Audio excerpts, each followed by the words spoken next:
Aku diracuni ibu mertua dan suami agar mereka bisa menguasai hartaku. Tak sadar mereka masuk jebakanku. Merebut hartaku adalah hal yang mustahil, dasar manusia berhati iblis. Ku jebloskan kalian ke penjara. Sebelum lanjut ke ceritanya, seperti biasa, jangan lupa absen dari daerah mana saja bunda-bunda semuanya. Agar tali silaturahmi kita makin erat. Yang sudah subscribe, semoga rezekinya makin lancar.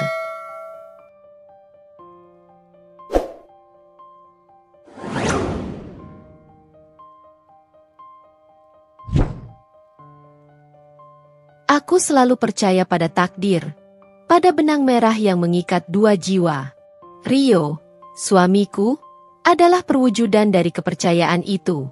Pertemuan kami 6 tahun lalu terasa seperti kepingan puzzle yang akhirnya menemukan pasangannya. Aku, Karina, seorang perempuan mandiri yang dibesarkan dalam bayang-bayang kesuksesan mendiang ayah, dan Rio, seorang pria dari keluarga sederhana, berhati lembut, dan penuh perhatian. Dia adalah antitesis dari semua stereotip pria mapan yang mengejarku hanya karena hartaku. Ayahku, Bramantio Wijaya, telah membangun Imperium Wijaya Group dari nol, sebuah perusahaan konglomerat yang bergerak di berbagai sektor, mulai dari properti hingga teknologi. Setelah kepergiannya 4 tahun silam, aku, sebagai anak tunggal dan satu-satunya ahli waris, mengemban tugas berat untuk meneruskan estafet kepemimpinan. Sejak awal, Rio tidak menunjukkan ketertarikan pada kemewahan yang kumiliki. Ia mendekatiku dengan kesederhanaan, dengan senyum tulus yang mampu menenangkan badai dalam diriku. Ia selalu ada saat aku terpuruk karena kepergian ayah, menjadi sandaran yang kuat di tengah hiruk-pikuk duka dan tekanan perusahaan. Hubungan kami berkembang perlahan, tumbuh dari benih persahabatan menjadi cinta yang dalam. 2 tahun setelah kepergian ayah, kami memutuskan untuk menikah. Pernikahan itu sederhana namun penuh makna, disaksikan oleh segelintir kerabat dekat dan teman-teman terpercaya. Ibu mertuaku, Bu Lestari, menyambutku dengan tangan terbuka. Senyumnya selalu hangat, pelukannya menenangkan, dan ia tak henti-hentinya memuji diriku di hadapan kerabatnya. Ia sering mengatakan betapa beruntungnya Rio mendapatkan istri sepertiku, yang tidak hanya cantik tapi juga cerdas dan mandiri. Aku merasa diterima sepenuhnya dalam keluarga kecil mereka.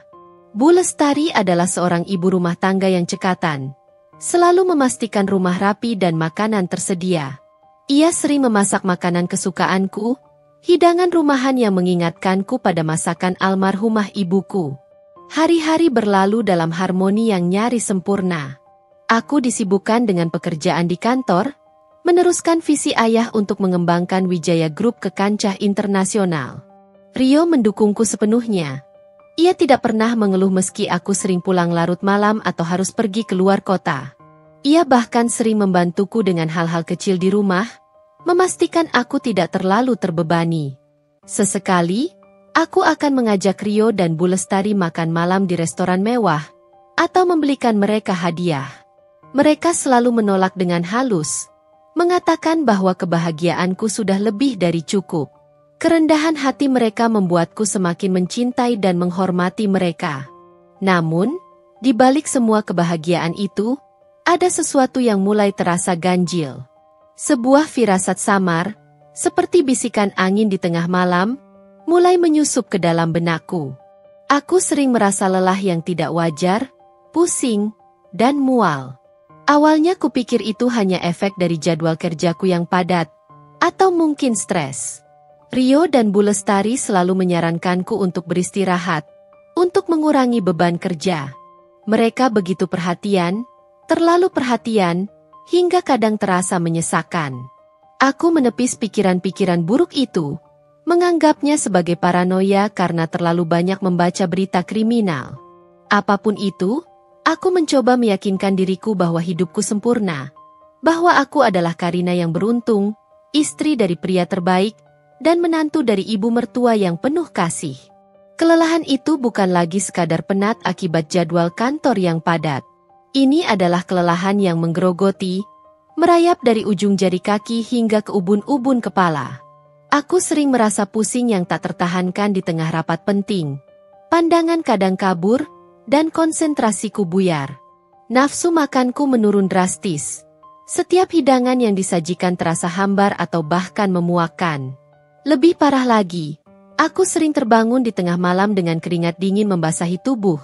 Jantung berdebar kencang seolah baru saja berlari maraton, dan mimpi buruk yang tak jelas wujudnya menghantuiku.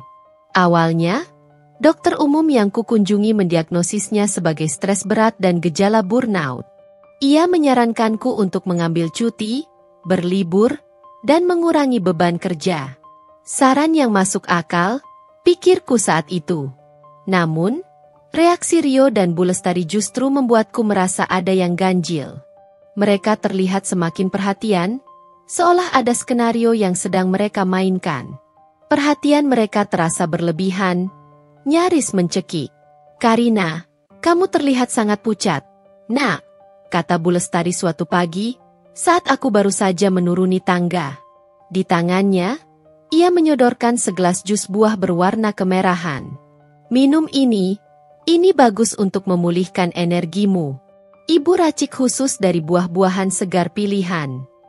Ada senyum manis di wajahnya. Senyum yang kini terasa seperti topeng. Aku meneguk jus itu, merasakan ada sedikit rasa pahit dan sangat aneh di ujung lidah yang tidak biasa kucicipi dari jus buah biasa. Aku menepisnya sebagai sensasi aneh dari lidahku yang sedang tidak enak badan. Bu Lestari selalu bersikeras menyiapkan semua makanan dan minumanku sendiri, terutama saat aku berada di rumah. "Kau terlalu sibuk di kantor, Nak. Biar ibu yang urus urusan dapur dan nutrisimu. Kesehatanmu itu yang utama." Aku mengangguk, menganggapnya sebagai bentuk kasih sayang seorang mertua. Rio juga tak kalah. Setiap kali aku merasa sedikit membaik atau ingin kembali bekerja, ia akan langsung menyuruhku untuk kembali beristirahat. "Jangan dipaksakan, sayang. Kesehatanmu nomor 1. Perusahaan bisa menunggu." Ia bahkan memaksaku minum vitamin yang entah dari mana ia dapatkan. Botolnya kecil, tanpa label yang jelas, berisi cairan kental berwarna bening. "Ini vitamin khusus, sayang," kata temanku yang dokter. "Ini bagus sekali untuk daya tahan tubuhmu yang sering drop belakangan ini. Minum ya, demi aku." Ia akan berdiri di sisiku sampai aku benar-benar menelannya. Aku tidak terlalu memperhatikannya karena ia selalu memberikan alasan yang masuk akal. Dan lagi pula, Rio adalah suamiku, orang yang paling kupercaya. Namun, kejadian-kejadian kecil mulai menumpuk dan membentuk pola yang mengerikan. Suatu siang, aku tanpa sengaja menjatuhkan botol vitamin yang diberikan Rio. Cairan di dalamnya tumpah ke lantai marmer, dan seketika itu juga tercium bau aneh yang menyengat. Seperti campuran obat-obatan kimia yang tidak familiar dan sedikit aroma almond pahit. Bau itu begitu kuat hingga membuat kepalaku berdenyut. Aku membersihkannya dengan cepat, tapi bau itu terus terngiang di hidungku, meninggalkan kesan tidak nyaman. Malamnya, setelah makan malam masakan Bu Lestari, aku mengalami sakit perut hebat. Rasanya seperti ada yang menggerogoti isi perutku, melilit, dan nyeri yang luar biasa. Bu Lestari dengan sigap memberiku secangkir teh herbal hangat. "Minum ini, Nak. Ini resep turun-temurun, ampuh meredakan sakit perut." Anehnya, setelah minum teh itu, sakitku justru sedikit mereda, meskipun tidak hilang sepenuhnya. Seolah-olah teh itu memang penawar untuk efek samping yang baru saja mereka berikan. Kecurigaanku mencapai puncaknya pada suatu sore. Setelah aku memutuskan untuk pulang lebih awal dari kantor karena merasa sangat tidak enak badan. Kepalaku terasa berat, tubuhku lemas, dan aku hanya ingin segera berbaring. Aku berniat langsung masuk kamar untuk beristirahat, tapi langkahku terhenti di depan pintu ruang keluarga yang sedikit terbuka. Lampu redup di dalam ruangan menyorot dua siluet yang duduk di sofa, dan kudengar suara Bu Lestari dan Rio berbicara dengan nada rendah, nyaris berbisik. Kata-kata yang kudengar selanjutnya menghempaskan duniaku. "Dosisnya sudah cukup tinggi, kan?" Itu suara Bu Lestari, terdengar getir namun penuh perhitungan. Kita tidak ingin dia benar-benar meninggal sekarang. Harta belum sepenuhnya di tangan kita. Rio menjawab, suaranya sedikit lebih tenang namun dengan nada yang sama dinginnya. Bahkan ada sedikit nada jijik di dalamnya. Tenang saja, Bu. Dokter yang kita pakai itu profesional. Obatnya dirancang untuk melemahkan, bukan membunuh instan. Dengan kondisi Karina yang terus-menerus sakit dan lemah, dia pasti akan menyerahkan urusan perusahaan sepenuhnya pada saya. Kita tinggal menunggu dia menandatangani surat kuasa penuh. Darahku mendidih, membeku, lalu mendidih lagi dalam sekejap. Dunia seolah runtuh menimpaku, serpihan kepercayaanku hancur berkeping-keping. Rio? Suamiku? Pria yang kucintai dan kupercaya seumur hidup? Dan Bu Lestari? Ibu mertua yang selama ini kurasa sangat menyayangiku, yang memasak untukku, yang memberiku perhatian? Mereka meracuniku. Mereka ingin melumpuhkanku, menguasai seluruh aset dan kerja keras ayahku. Selama ini, semua perhatian, semua masakan, semua vitamin itu adalah racun yang perlahan membunuhku. Kata-kata, dasar manusia berhati iblis, terngiang di kepalaku, kini menemukan perwujudannya. Mereka benar-benar iblis yang bersembunyi di balik topeng kasih sayang dan kesopanan. Aku menahan napas, mundur perlahan, nyaris tak bersuara. Setiap gerakan terasa berat. Jantungku berdetak kencang, memukul-mukul rusukku seperti genderang perang, seolah ingin meledak. Rasa sakit di perutku terasa samar dibandingkan rasa sakit pengkhianatan yang merobek-robek hatiku. Aku harus bersikap normal, seolah tidak mendengar apa-apa, seolah kelelahan ini benar-benar hanya karena stres. Aku harus pura-pura tidak tahu. Mereka tidak boleh sadar bahwa aku sudah mengetahui rencana keji mereka. Aku harus melarikan diri dari jebakan maut ini, tapi tidak dengan cara yang bisa mereka duga. Ini bukan hanya tentang menyelamatkan diriku. Ini tentang membalas pengkhianatan keji ini dengan cara yang paling setimpal. Malam itu adalah malam terpanjang dalam hidupku, terasa lebih panjang dari hari-hari berkabung atas kepergian ayah. Aku berbaring kaku di tempat tidur, di samping Rio yang terlelap pulas, atau setidaknya, ia sangat pandai berpura-pura. Setiap detak jam dinding terasa seperti palu raksasa yang menghantam kepalaku, menggaungkan kembali setiap kata mengerikan yang kudengar dari ruang keluarga. Racun, harta, pembunuhan berencana. Kata-kata itu berputar-putar tak henti, memunculkan gelombang mual dan kepanikan yang tak ada habisnya. Aku menahan diri sekuat tenaga agar tidak berteriak, tidak menangis, tidak menunjukkan reaksi apapun yang bisa membongkar pengetahuanku yang baru ini. Aku harus menjaga topengku. Topeng kerapuhan. Itu adalah satu-satunya cara untuk bertahan hidup. Jika mereka tahu aku sudah sadar, sedetik pun, mereka pasti akan mempercepat rencana busuk mereka, mungkin dengan cara yang lebih brutal dan terang-terangan.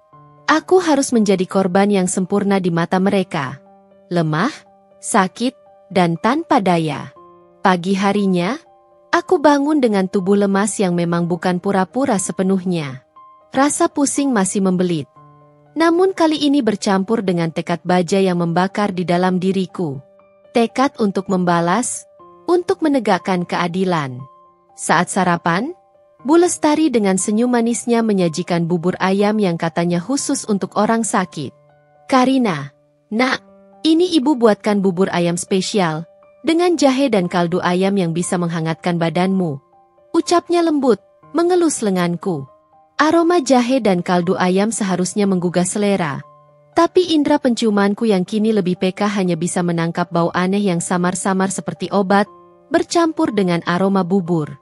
Dengan segenap kekuatan, aku mencoba menelan bubur itu. Setiap sendokan terasa seperti menelan pasir. Sesekali, aku berpura-pura batuk terengah-engah atau mengernyitkan dahi seolah menahan sakit.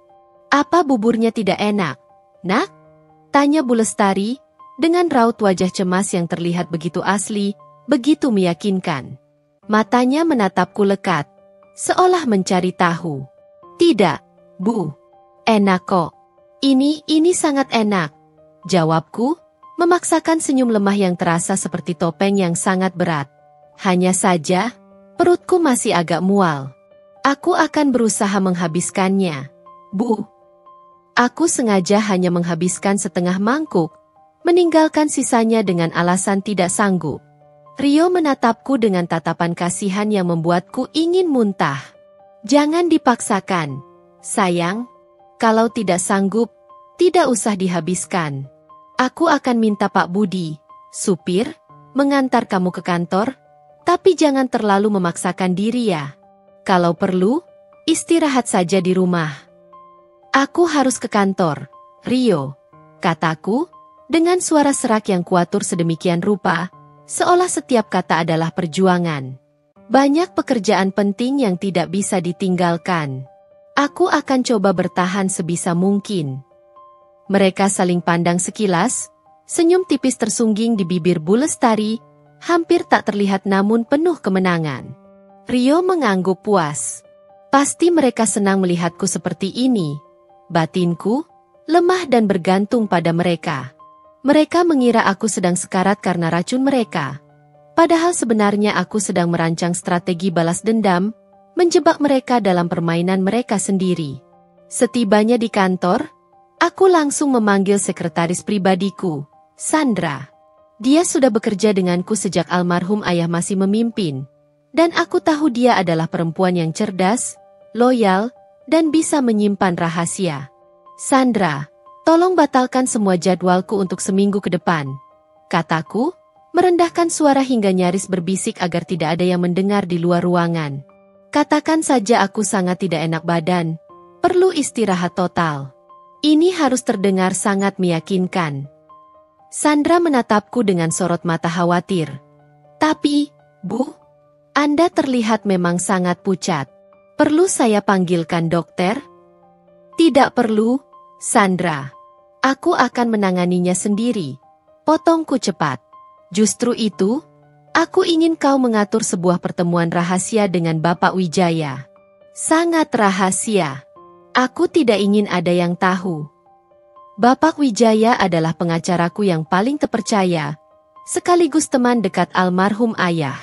Ia adalah sosok yang sangat bijaksana, berpengalaman, dan punya integritas tinggi. Aku tahu hanya dia yang bisa membantuku dalam situasi serumit ini, di mana aku bahkan tidak bisa mempercayai suamiku sendiri. Maaf, Bu, jawab Sandra, terlihat sedikit tidak enak. Tapi Bapak Wijaya sedang ada di luar negeri.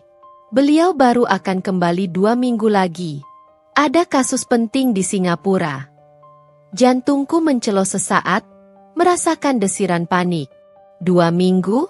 Itu waktu yang terlalu lama. Mereka bisa melakukan apa saja dalam 2 minggu. Mungkin meningkatkan dosis racun, atau memaksaku menandatangani sesuatu. Tapi aku harus tetap tenang. Baiklah. Kalau begitu, tolong cari tahu kapan tepatnya beliau kembali. Begitu beliau menginjakkan kaki di Indonesia, segera hubungi beliau. Prioritaskan pertemuan ini di atas segalanya. Dan satu lagi, Sandra, aku melanjutkan, menatapnya lurus. Mulai sekarang, semua makanan dan minumanku di kantor, bahkan air mineral kemasan, harus dari sumber yang terpercaya dan hanya kau yang menanganinya. Jangan izinkan siapapun, menyentuh atau membawakan makanan atau minuman untukku kecuali aku sendiri yang memintanya dan kau tahu persis sumbernya. Paham? Ini sangat penting. Rahasiakan ini dari siapapun, termasuk Rio. Sandra mengangguk, sorot matanya menunjukkan pemahaman yang mendalam. Ekspresinya berubah serius, menyadari betapa gentingnya situasiku. Ia tahu aku tidak main-main, dan ia tidak akan mengkhianatiku. Langkah pertama telah diambil. Aku harus menjaga topeng kerapuhan ini, mengumpulkan informasi, dan menyiapkan jaring yang lebih besar untuk menjebak mereka. Mereka tidak tahu bahwa ini bukan akhir dari permainanku, tapi baru permulaan dari neraka yang akan kujebloskan untuk mereka. Hari-hari berikutnya adalah perjuangan yang melelahkan, sebuah sandiwara yang kuperankan dengan taruhan nyawa. Setiap pagi aku bangun dengan perasaan campur aduk, Sebagian tubuhku memang terasa sakit dan lemas karena racun yang terus mengalir dalam sistemku, memicu sakit kepala berdenyut dan kelelahan yang tak kunjung hilang. Namun, sebagian lagi dipenuhi adrenalin dan kemarahan yang membara, memompa semangatku untuk melawan. Aku harus terus memainkan peran sebagai istri dan menantu yang lemah, rapuh, dan sakit-sakitan, sementara di balik topeng itu, pikiranku terus berputar merancang strategi, mengurai benang-benang tipis untuk menjerat mereka.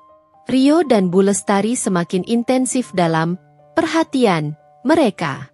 Setiap sarapan, Bu Lestari akan menyiapkan makanan yang selalu memiliki aroma aneh, aroma yang kini teridentifikasi oleh indraku sebagai bau obat yang samar, tersembunyi di balik bumbu masakan.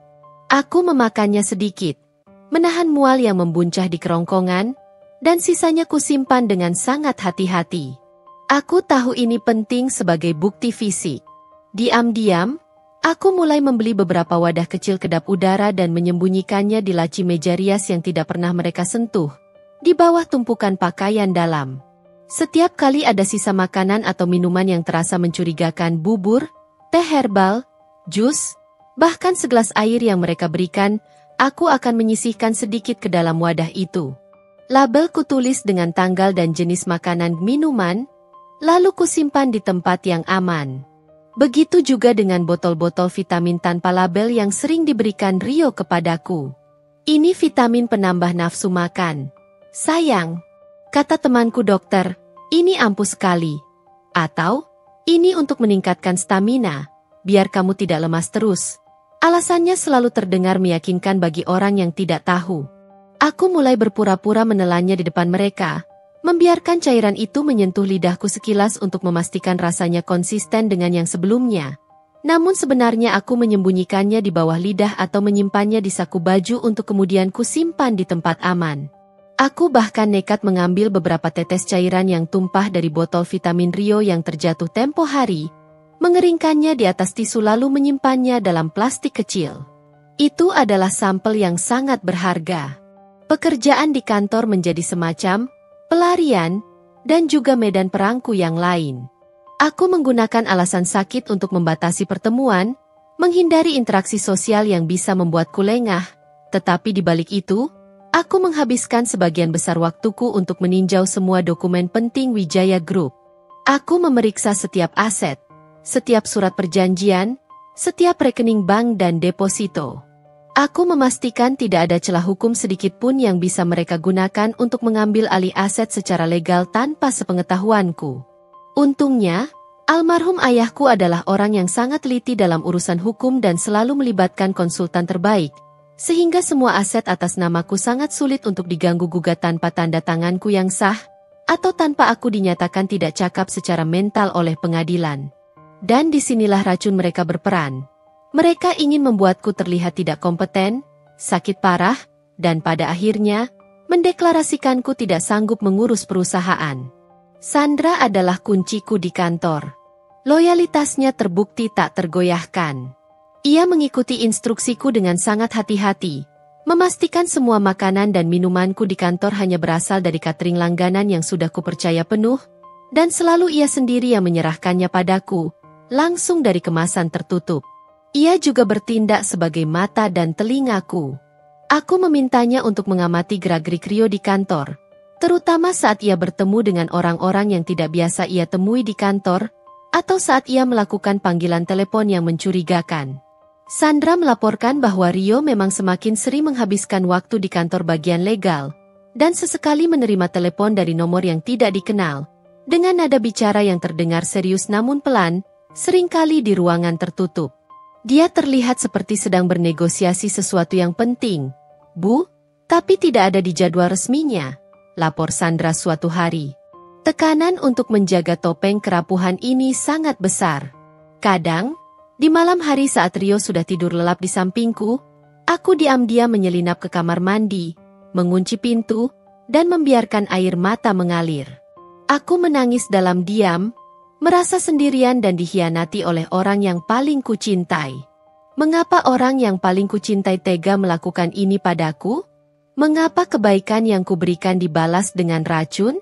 Namun, Air mata itu segera berganti menjadi amarah yang dingin. Ini bukan hanya tentang harta. Ini tentang harga diri dan keadilan yang harus ditegakkan. Aku tidak akan membiarkan mereka menang. Tidak akan membiarkan mereka lolos begitu saja. Waktu terasa berjalan sangat lambat. 2 minggu terasa seperti selamanya menanti kepulangan Bapak Wijaya. Setiap kali makan di rumah, aku merasakan kecemasan yang luar biasa. Apakah dosisnya akan semakin tinggi? Apakah mereka akan kehilangan kesabaran dan melakukan hal yang lebih drastis? Aku harus berhati-hati, sangat hati-hati, agar mereka tidak sedikitpun mencurigai bahwa aku sudah tahu permainan licik mereka. Senyum lemahku, batuk-batukku yang kurencanakan, dan keluhan pusingku adalah pertunjukan terbaik yang pernah kuperankan, dan aku harus memastikan mereka percaya sepenuhnya.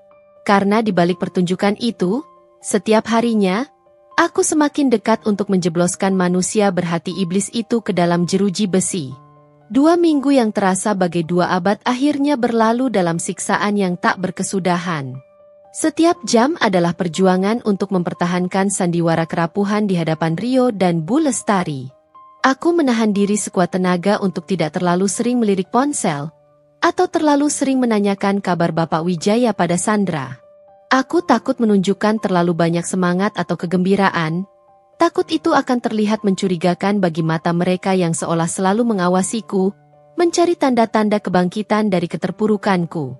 Aku harus tetap terlihat lemas, lesu, dan pasrah, seolah-olah racun mereka benar-benar bekerja dengan sempurna.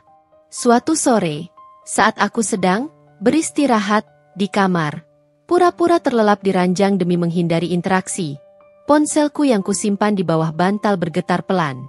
Itu notifikasi dari Sandra, sebuah pesan singkat yang hanya berisi 3 kata, namun mampu memompa darah ke seluruh tubuhku, sudah di Jakarta.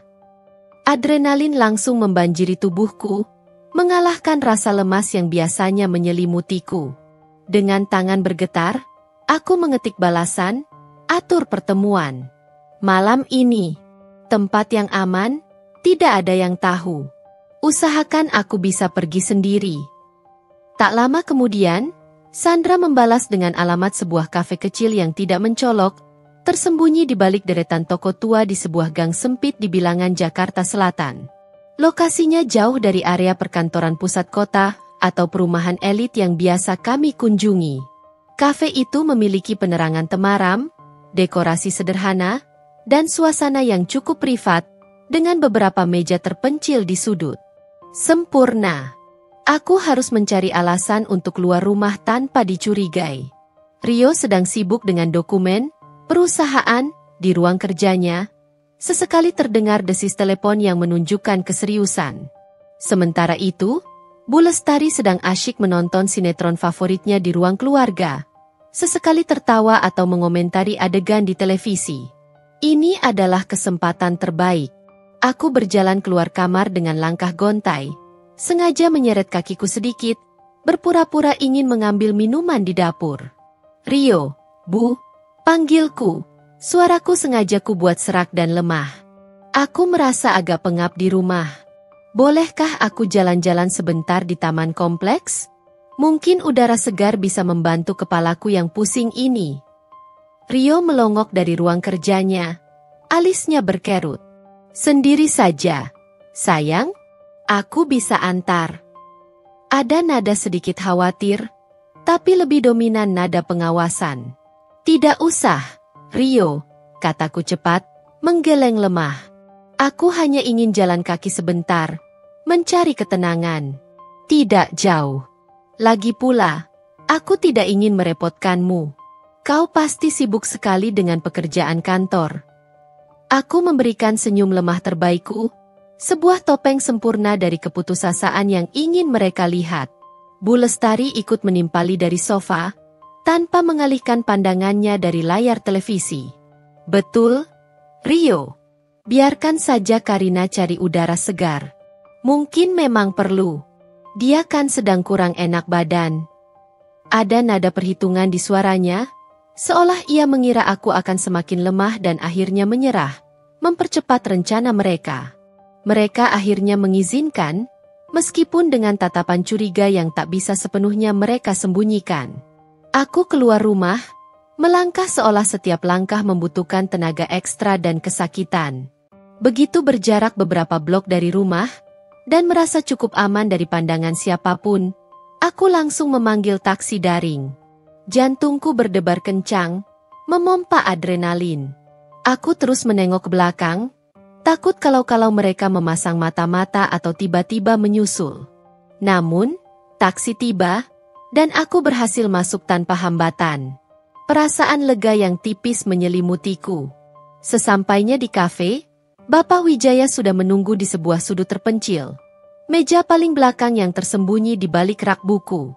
Wajahnya yang bijaksana tampak menua dimakan usia. Kerutan halus di sekitar mata dan garis senyumnya semakin dalam.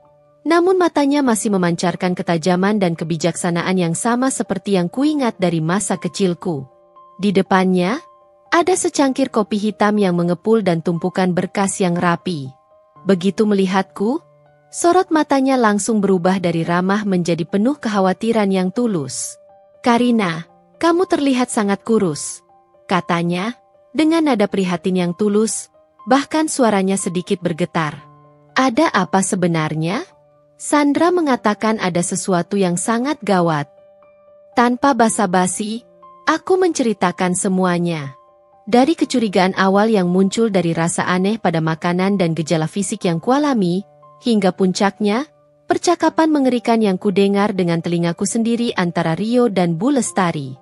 Aku mengeluarkan wadah-wadah kecil berisi sampel makanan dan vitamin yang telah kukumpulkan selama 2 minggu terakhir, serta catatan detail tentang tanggal, jenis makanan minuman, dan efek yang kurasakan setelah mengonsumsinya. Sampel-sampel itu terbungkus rapi dalam kantong plastik klip. Bapak Wijaya mendengarkan dengan saksama. Sesekali mengangguk, rahangnya mengeras menunjukkan ketegangan. Ia membolak-balik catatanku, sesekali mengamati sampel dalam wadah. "Ini sangat serius, Karina," ucapnya setelah aku selesai berbicara. Suaranya berat. "Ini bukan hanya penggelapan atau penipuan. Ini percobaan pembunuhan berencana. Dan pelakunya adalah orang terdekatmu, yang seharusnya menjadi pelindungmu." Ia mengambil salah satu wadah sampel, mengamatinya dengan serius di bawah cahaya redup kafe. "Ini mengandung zat yang sangat berbahaya, Karina. Saya ingin mereka mendapatkan balasan yang setimpal, Pak," kataku, suaraku bergetar menahan amarah yang membuncah. "Mereka mengira bisa menguasai hartaku. Tapi mereka tidak tahu kalau mereka masuk jebakanku. Mereka manusia berhati iblis, dan saya ingin menjebloskan mereka ke penjara." Air mata tak tertahankan menggenang di pelupuk mataku, bukan karena kesedihan, tapi karena amarah dan rasa jijik. Bapak Wijaya menghela napas panjang, menatapku dengan sorot mata meyakinkan. "Baik, Karina. Aku akan membantumu. Pertama, kita harus segera membawa semua sampel ini ke laboratorium forensik terpercaya untuk diuji. Kita butuh bukti ilmiah yang kuat. Kedua, kita harus mengamankan semua asetmu secara lebih berlapis. Kita akan transfer beberapa aset vital ke badan hukum lain yang lebih sulit ditembus, atau bahkan ke perwalian yang ditunjuk pihak ketiga terpercaya." Ia mengetuk meja dengan jari telunjuknya. "Ketiga, kita perlu menyiapkan jebakan balik yang cerdas untuk mereka. Kita tidak bisa bergerak sembarangan. Kita butuhkan strategi yang matang dan bukti yang tak terbantahkan agar mereka tidak bisa mengelak." Mendengar kata laboratorium forensik dan jebakan balik, sedikit kelegaan menjalari hatiku. Aku tidak sendirian lagi. Bapak Wijaya adalah jaringan penyelamatku. "Jangan khawatir, Karina. Aku punya beberapa kontak yang bisa kita libatkan, termasuk dari kepolisian yang sangat profesional dan bisa dipercaya. Mereka memiliki tim investigasi khusus untuk kasus-kasus seperti ini." Percikan harapan itu begitu nyata, seolah beban berat yang selama ini kupikul sendiri mulai terangkat. Aku harus kuat, dan kini, aku punya sekutu yang tak tergoyahkan. Pertarungan belum berakhir, justru baru saja dimulai. Tapi kini aku tidak akan melawannya sendirian. Keesokan harinya, Aku mengikuti instruksi Bapak Wijaya dengan cermat. Setiap langkah terasa seperti bagian dari misi rahasia yang genting. Dengan alasan ingin periksa kesehatan rutin dan mencari second opinion dari dokter lain yang tidak dikenal Rio. Sebuah alibi yang mudah diterima mengingat kondisiku yang memang tampak memburuk. Aku berhasil keluar rumah lagi. Kali ini, Bapak Wijaya yang menjemputku dengan mobilnya. Sebuah sedan hitam yang tidak mencolok, mengemudi ke sebuah laboratorium forensik swasta yang sangat ketat dalam menjaga kerahasiaan klien. Laboratorium itu tidak memiliki plang nama yang mencolok, tersembunyi di balik sebuah bangunan ruko tua di jantung kota, seolah menyatu dengan hiruk-pikuk Jakarta yang tak pernah tidur. Di sana, aku menyerahkan semua sampel yang telah kukumpulkan dengan tangan gemetar namun mantap. Sisa bubur, jus, teh herbal yang diberikan Bu Lestari, hingga cairan vitamin dari botol tanpa label yang kuterima dari Rio. Semua terbungkus rapi dalam wadah kecil kedap udara, berlabel tanggal dan deskripsi jenis makanan minuman, serta detail gejala yang kualami setelah mengonsumsinya. Seorang ahli forensik yang tampak serius dan teliti, berjas putih bersih dengan kacamata bertengger di hidungnya, menerima sampel-sampel itu dengan profesionalisme yang dingin. Kami akan menguji kandungan zat berbahaya, termasuk racun jenis tertentu, dan juga profil zat yang bisa menyebabkan kelelahan kronis atau melemahkan fungsi organ tubuh. Jelasnya singkat, tanpa banyak ekspresi. Prosesnya akan memakan waktu setidaknya 3-5 hari kerja untuk hasil awal, dan bisa lebih lama untuk analisis mendalam. Kami akan menghubungi Bapak Wijaya begitu ada perkembangan. Waktu itu terasa sangat lama. Setiap menitnya adalah penantian yang menyiksa, memutar otakku dengan skenario terburuk. Setelah dari laboratorium, Bapak Wijaya membawaku ke kantor notaris kepercayaannya, sebuah firma hukum yang sangat tertutup dan memiliki reputasi tak tercela di kalangan elit Jakarta. Gedungnya megah namun minim plang, kesan eksklusif dan keamanan terpancar kuat. Di sana, kami menghabiskan waktu berjam-jam di ruang pertemuan yang kedap suara, dikelilingi tumpukan dokumen legal. Bapak Wijaya menjelaskan detail rencana pengamanan aset dengan sangat rinci, memastikan setiap celah tertutup rapat. Karina, aset-aset Wijaya Group memang sulit diganggu-gugat karena sistem hukum yang kuat yang ayahmu bangun. Tapi mereka bisa saja mencoba membuatmu tidak cakap secara mental atau fisik di mata hukum untuk mengambil alih kepemimpinan. Jelasnya, sambil menunjuk beberapa pasal dalam dokumen hukum yang rumit. Kita akan membuat surat kuasa khusus yang mengalihkan sebagian besar kewenangan pengelolaan aset dan operasional perusahaan ke tangan pihak ketiga yang ditunjuk secara rahasia, seorang wali amanat, selama kamu dalam kondisi sakit atau tidak mampu. Tentu saja. Wali amanat ini adalah orang kepercayaanku, yang sudah bekerja sama denganku puluhan tahun, dan mereka tidak akan bisa dikendalikan oleh Rio atau Bu Lestari. Ini adalah langkah preventif jika mereka berhasil memperburuk kondisimu dan memaksamu menandatangani sesuatu. Aku menandatangani banyak sekali dokumen, puluhan lembar yang penuh dengan jargon hukum. Mulai dari pengalihan sementara hak kelola saham-saham utama, pembentukan yayasan baru atas namaku yang akan mengelola sebagian properti dan portofolio investasi lain, hingga pembaruan surat wasiat yang sangat rinci dan berlapis-lapis. Surat wasiat itu kini secara eksplisit mencantumkan bahwa jika terjadi sesuatu padaku atau aku dinyatakan tidak sanggup mengurus diri sendiri secara permanen, seluruh warisan akan secara otomatis dialihkan ke sebuah yayasan sosial yang bergerak di bidang pendidikan anak yatim piatu yang selama ini diam-diam aku dan ayahku dukung. Rio dan Bu Lestari tidak akan mendapatkan sepeser pun, bahkan tidak ada uang duka. Ini adalah pukulan telak yang akan menimpa mereka jika rencana keji mereka sampai berhasil. Ini adalah benteng terakhirmu, Karina, kata Bapak Wijaya, menatapku dengan serius setelah semua dokumen selesai ditandatangani dan dicap notaris. Ada ketegasan di matanya yang menenangkan. Mereka mungkin bisa meracunimu, membuatmu sakit, bahkan mungkin berhasil membuatmu dianggap tidak kompeten di mata publik. Tapi mereka tidak akan bisa menguasai hartamu. Dengan semua ini, mereka akan masuk dalam jebakan yang mereka gali sendiri. Mereka hanya akan mendapatkan tangan kosong. Aku menghela napas lega. Namun perasaan itu hanya sekejap, segera digantikan oleh kegetiran. Berat hatiku membayangkan betapa piciknya Rio dan Bu Lestari, betapa jauhnya mereka tega melangkah demi harta. Rasanya seperti sebuah luka yang menganga, melihat orang yang dulu sangat kucintai kini menjadi musuh yang harus kuhancurkan dengan segala cara. Tapi ini bukan lagi tentang cinta, ini tentang keadilan yang harus ditegakkan. Aku harus berani dan tegas. Kembali ke rumah, aku kembali memerankan peran lemahku dengan akting terbaik yang pernah kuberikan. Rio dan Bu Lestari terlihat semakin yakin bahwa mereka hampir berhasil. Rio bahkan sesekali menunjukkan dokumen-dokumen perusahaan yang ia urus selama aku sakit. Seolah ingin membuatku terbiasa dengan kepergianku dari dunia bisnis. Ia akan berbicara tentang saham yang akan ia kelola atau proyek yang ia awasi.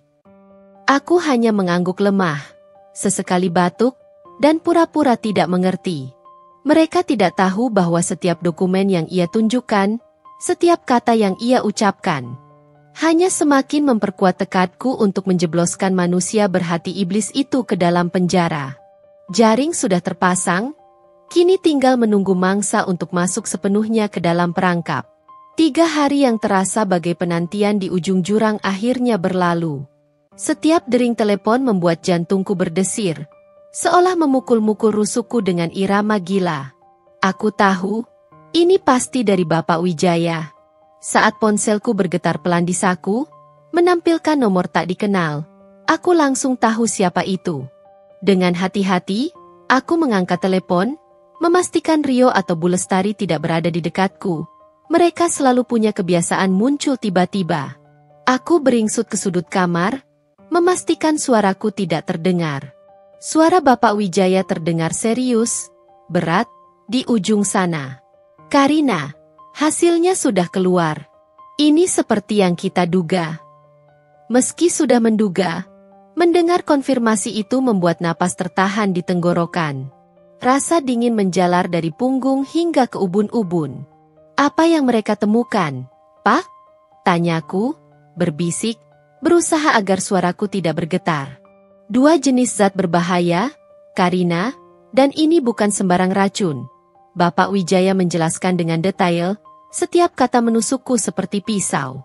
Yang pertama adalah senyawa turunan alkaloid yang sangat ampuh untuk menyebabkan kelelahan kronis, pusing berlebihan, mual, dan gangguan pencernaan yang parah. Gejalanya memang dirancang mirip penyakit autoimun atau sindrom kelelahan ekstrim. Dosisnya diatur sedemikian rupa agar tidak mematikan instan, tapi cukup untuk membuat seseorang tidak berdaya, tidak fokus, dan terganggu secara kognitif. Dalam jangka panjang, bisa merusak organ dalam. Ia berhenti sejenak, seolah memberi waktu untukku mencerna.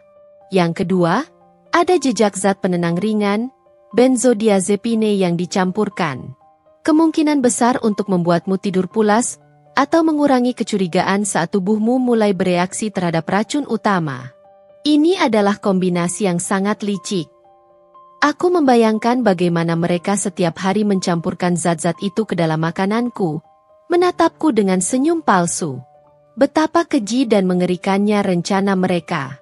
Lalu, bagaimana dengan penawar yang mereka berikan? Tanyaku, teringat teh herbal hangat yang sering diberikan Bu Lestari setelah aku merasa sakit parah. Itu adalah bagian dari kejahatan mereka yang paling keji. Lanjut Bapak Wijaya, nada suaranya terdengar jijik. Teh herbal itu mengandung antidot parsial. Bukan penawar total, hanya cukup untuk meredakan gejala akut agar kamu tidak curiga, agar kamu tetap mengonsumsi racunnya, dan agar kamu tidak langsung meninggal. Ini menunjukkan betapa liciknya rencana mereka. Racun dan penawar parsial, semua dalam satu paket penganiayaan yang sistematis dan bertujuan jangka panjang. Amaku membuncah, membakar seluruh tubuhku. Mereka benar-benar bermain-main dengan nyawaku, merencanakan setiap langkah dengan perhitungan yang mengerikan, seolah aku adalah boneka mereka. Lalu, apa langkah selanjutnya, Pak? Saya tidak bisa menunggu lebih lama lagi. Kita sudah punya bukti forensik yang tak terbantahkan, Karina. Ini adalah fondasi kuat untuk laporan polisi dan tuntutan hukum. Aku akan atur pertemuan dengan tim khusus dari kepolisian yang kita bicarakan. Mereka akan langsung bergerak setelah ini. Mereka sudah siap, hanya menunggu aba-aba dari kita. Untuk sekarang, teruslah memainkan peranmu. Kondisimu harus terlihat memburuk, bahkan lebih buruk lagi, sampai mereka yakin bisa mengambil langkah terakhir mereka. Biarkan mereka merasa kemenangan sudah di tangan. Malam itu, Rio dan Bu Lestari terlihat semakin bersemangat. Aura keserakahan mereka tak lagi bisa disembunyikan. Mereka terus berbicara tentang rencana masa depan perusahaan, seolah aku sudah tidak ada di sana. Seolah aku hanya bayangan yang sebentar lagi lenyap. Bu Lestari bahkan bertanya secara terang-terangan tentang keberadaan sertifikat tanah properti di Puncak yang merupakan warisan keluargaku, yang nilainya sangat fantastis. Untuk investasi masa depan, Karina, biar Rio saja yang mengurusnya. Dia kan suamimu, apa salahnya menyerahkan semua pada suami sendiri? Ujarnya ringan, sambil tersenyum penuh arti pada Rio, yang membalasnya dengan senyum puas. Rio sendiri mulai menunjukkan gelagat yang lebih mendominasi. Ia sesekali menunjukkan dokumen-dokumen perusahaan yang ia urus selama aku sakit. Seperti laporan keuangan yang ia tanda tangani atas namaku, atau proyek-proyek baru yang ia klaim akan ia awasi. Ia bahkan menyuruhku menandatangani beberapa berkas yang samar-samar, dengan alasan itu adalah dokumen rutin yang harus kuselesaikan sebelum istirahatkan. Aku hanya mengangguk lemah. Kepalaku sengaja kugelengkan sedikit, berpura-pura sangat pusing dan tidak bisa fokus. Namun di dalam hati, aku tersenyum pahit. Mereka tidak tahu bahwa sertifikat-sertifikat itu, dan semua aset penting lainnya, sudah berpindah tangan secara legal ke wali amanat yang ditunjuk Bapak Wijaya. Mereka hanya akan menemukan lembaran-lembaran kosong dan pengalihan hak yang sah ketika waktunya tiba. Tekanan psikologis yang kualami semakin menghebat. Setiap suapan makanan di rumah terasa seperti roulette Rusia. Meski aku tahu racunnya tidak akan membunuhku secara instan. Aku harus memaksakan diri makan sedikit agar tidak terlalu dicurigai, lalu segera menyisihkan sisanya. Aku bahkan sengaja memperlambat gerakanku, berbicara dengan suara yang lebih pelan dan putus-putus, dan sesekali terjatuh di tempat yang aman, seolah-olah keseimbanganku terganggu, tentu saja di tempat yang aman dan tidak melukai diri sendiri, untuk membuat mereka semakin yakin bahwa aku sedang sekarat. Rio terlihat semakin dominan, seolah sudah merasa sebagai direktur utama Wijaya Group, sementara Bu Lestari terus-menerus menanyakan hal-hal terkait aset pribadiku yang lebih kecil, seperti perhiasan atau rekening tabungan pribadi. Aku tahu ini saatnya untuk bersabar, untuk menunggu waktu yang tepat. Bukti sudah di tangan, aset sudah aman. Kini, yang tersisa adalah menunggu mereka melakukan kesalahan terbesar mereka, yaitu mengira mereka telah menang. Dan ketika itu terjadi, aku akan menjebloskan kalian ke penjara. Jeruji besi menanti para manusia berhati iblis itu. Dengan hasil uji lab yang tak terbantahkan di tangan dan semua aset yang sudah diamankan berlapis-lapis di bawah perlindungan hukum yang kuat, kini saatnya melempar umpan terakhir. Aku dan Bapak Wijaya sepakat bahwa kami harus menciptakan skenario yang sempurna. Sebuah adegan klimaks di mana Rio dan Bu Lestari merasa kemenangan sudah di depan mata, agar mereka bergerak ceroboh dan membuat kesalahan fatal yang bisa direkam dan dijadikan bukti pamungkas di pengadilan. Rio semakin sering membahas tentang perlunya aku menandatangani surat-surat kuasa penuh atas perusahaan dan properti pribadiku. Setiap kali ia melihatku, matanya memancarkan nafsu yang tak tertahankan. Sayang, kondisimu makin parah. Dokter juga bilang kamu butuh istirahat total, bahkan mungkin perlu perawatan intensif. Lebih baik semua urusan perusahaan diserahkan ke aku saja, biar kamu bisa fokus sepenuhnya pada penyembuhanmu. Bujuknya setiap hari, nadanya penuh kepalsuan yang menjijikkan, seolah ia adalah suami paling berbakti di dunia. Bu Lestari selalu mengiyakan, menambahkan bumbu dramatis tentang betapa ia khawatir melihatku, betapa ia berdoa agar aku segera sembuh, sambil sesekali mengelus punggungku dengan tangannya yang terasa dingin. Aku sudah memikirkannya, Rio, kataku suatu pagi, Di meja makan yang penuh dengan hidangan lezat, yang lagi-lagi ku makan dengan sangat hati-hati. Suaraku ku buat sangat lemah, nyaris berbisik, seolah setiap kata adalah perjuangan yang menyakitkan. Aku sengaja terlihat lebih pucat dari biasanya, bahkan mengatur agar tanganku sedikit bergetar saat memegang cangkir teh. Aku rasa kamu benar. Aku tidak sanggup lagi mengurus semuanya. Tubuhku terasa sangat berat, dan kepalaku selalu pusing. Wajah Rio dan Bu Lestari langsung berbinar. Ada kilatan keserakahan dan kemenangan yang tak bisa mereka sembunyikan di mata mereka. Bu Lestari bahkan hampir tersedak minumannya. "Benarkah, Nak?" tanya Bu Lestari. Suaranya terdengar terlalu bersemangat dan tidak bisa menyembunyikan kegirangannya. "Syukurlah kamu akhirnya menyadarinya. Kami hanya ingin yang terbaik untukmu, Karina. Kami sangat menyayangimu." Senyum palsu itu mengembang sempurna di wajah mereka. "Ya," jawabku, mengangguk lambat, seolah leherku terlalu berat. "Tapi, aku ingin semuanya diatur dengan benar. Dengan pengacara. Aku tidak ingin ada masalah hukum di kemudian hari." Aku sengaja menambahkan syarat itu, sebuah jebakan kecil untuk menarik Bapak Wijaya ke dalam skenario ini tanpa mereka sadari. Mereka akan menyangka aku masih naif dan hanya peduli pada formalitas. Rio mengangguk cepat, menyeringai puas. "Tentu saja, sayang. Akan kupanggil pengacara perusahaan besok pagi.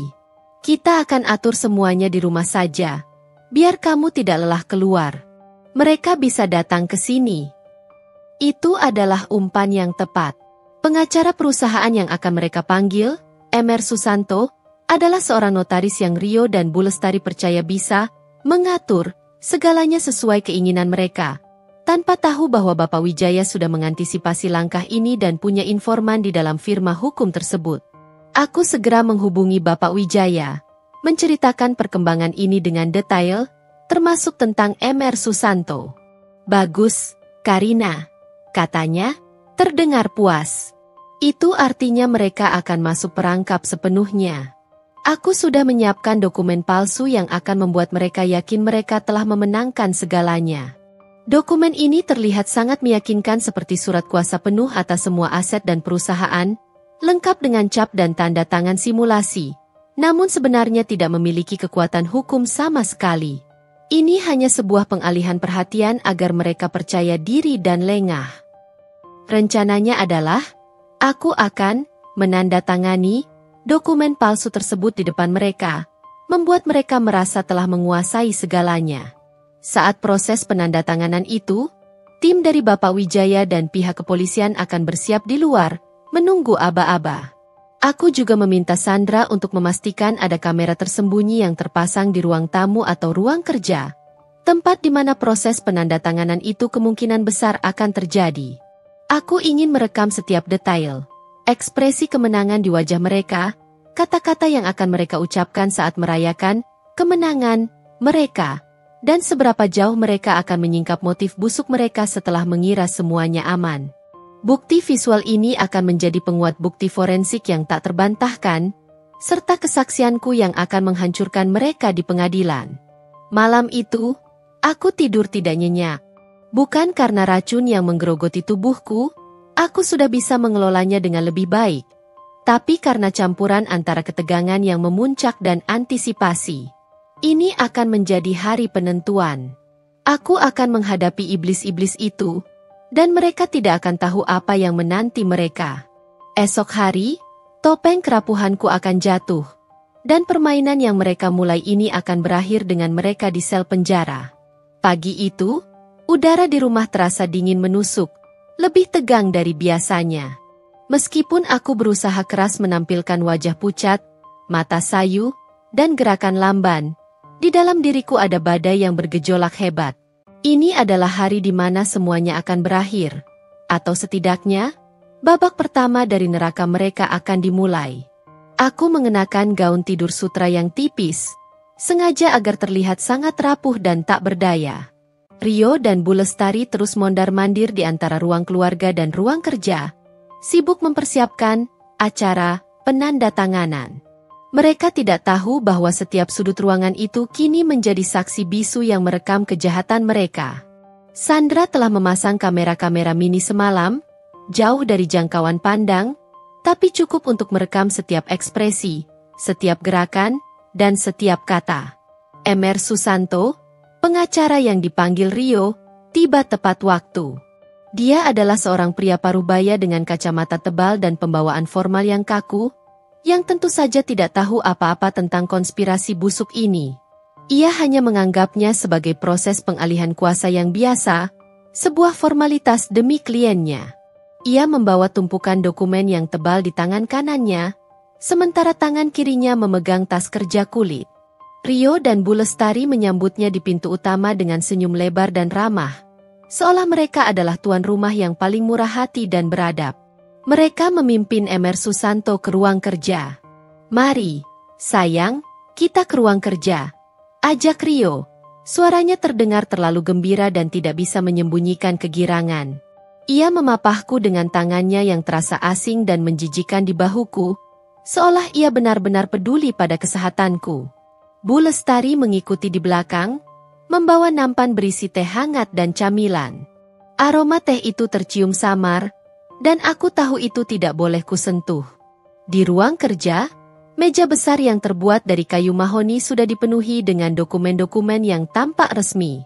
Rio menunjukkan padaku sebuah berkas tebal yang di sampulnya bertuliskan, surat kuasa penuh dan penyerahan hak kelola atas seluruh aset Wijaya Group. Itu adalah dokumen palsu yang disiapkan Bapak Wijaya. Terlihat sangat asli dan meyakinkan. Bahkan detail kecil seperti logo perusahaan dan stempel notaris pun tiruan yang sempurna. "Ini dia, sayang," kata Rio, menunjuk bagian tanda tangan dengan pena emas miliknya. Jari telunjuknya yang kotor seolah menunjukkan arah neraka. "Tinggal tanda tangan di sini. Setelah ini, kamu bisa istirahat total. Tidak perlu pusing lagi memikirkan perusahaan. Semua bebanmu akan hilang." Matanya berkilat, penuh ambisi yang kini tak lagi ia sembunyikan, terlihat jelas di wajahnya yang puas. Bu Lestari menambahkan, nadanya bersemangat. "Iya, Nak. Biar semua bebanmu hilang. Rio akan mengurus semuanya dengan baik, Ibu jamin. Kamu hanya perlu fokus pada kesehatanmu." Ia tersenyum puas, melirikku seolah aku adalah sebuah beban yang akan segera terlepas dari pundak mereka. Aku memejamkan mata sesaat, seolah mengumpulkan sisa tenaga yang memang hampir habis. Nafasku hela dalam, berusaha menenangkan detak jantung yang berpacu. Aku mengambil pena yang Rio sodorkan, tangan sengaja kubuat sedikit gemetar, persis seperti orang sakit yang nyaris tidak sanggup lagi bergerak. Aku menuliskan tanda tanganku di atas dokumen palsu itu, dengan segenap kesadaran bahwa ini adalah goresan terakhir dari penderitaanku sebagai korban, dan awal dari kehancuran mereka sebagai penjahat. Emer Susanto mengangguk, lalu ikut membubuhkan tanda tangannya sebagai saksi, tidak menyadari bahwa ia baru saja menjadi bagian dari sebuah operasi besar. Saat pena terangkat dari kertas, Rio dan Bu Lestari tidak bisa lagi menahan diri. Mereka saling pandang, senyum kemenangan terukir jelas dan lebar di wajah mereka. Mereka tidak bisa menahan kegembiraan. "Akhirnya," bisik Bu Lestari, suaranya penuh kelegaan dan kegembiraan yang meluap. "Semua kerja keras kita terbayar, Rio. Sekarang semua ada di tangan kita. Impian kita sebentar lagi terwujud."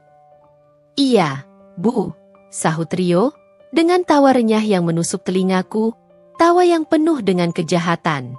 Ia berdiri, mengambil dokumen yang baru saja kutandatangani, dan mengangkatnya tinggi-tinggi di udara seolah memamerkan piala kemenangan. Matanya berkilat liar. Karina sudah tidak berdaya. Sebentar lagi, dia akan benar-benar lenyap dari hidup kita, dan tidak akan menjadi penghalang lagi. Dan Wijaya Group akan jadi milik kita seutuhnya. Semua harta itu akan jadi milik kita. Kita akan jadi orang paling kaya. Dasar manusia berhati iblis. Kata-kata itu ingin sekali kulontarkan, berteriak sekencang-kencangnya di wajah mereka. Tapi aku menahannya, menelan kembali semua amarah dan jijik. Ini bukan saatnya. Mereka terus merayakan, membicarakan rencana mereka untuk menjual aset-aset tertentu yang mereka kira masih ada, memecat beberapa direktur senior yang loyal padaku, dan mengubah struktur perusahaan sesuka hati mereka.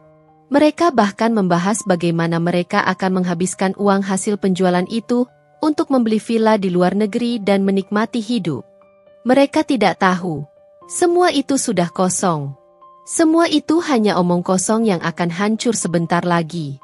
Detik berikutnya, di tengah euforia mereka, ponsel Rio berdering nyaring. Sebuah nomor tak dikenal. Rio mengernyitkan dahi, namun tetap mengangkatnya, ekspresi jengkel karena terganggu. Namun, wajahnya yang semula penuh kemenangan perlahan memucat, matanya membelalak ketakutan. Ia menatap Bu Lestari, dan ekspresi kengerian mulai merayapi wajah keduanya, perlahan tapi pasti. Apa yang terjadi, Rio? Tanya Bu Lestari. Suaranya tercekat ketakutan melihat perubahan ekspresi putranya. Rio menatapku, matanya kini dipenuhi kengerian yang dalam, seolah baru saja melihat hantu. Tangannya gemetar. Telepon dari kepolisian. Itu adalah aba-aba yang telah kutunggu. Tepat setelah kata, kepolisian, terucap, pintu ruang kerja tiba-tiba terbuka lebar, dibanting dengan keras.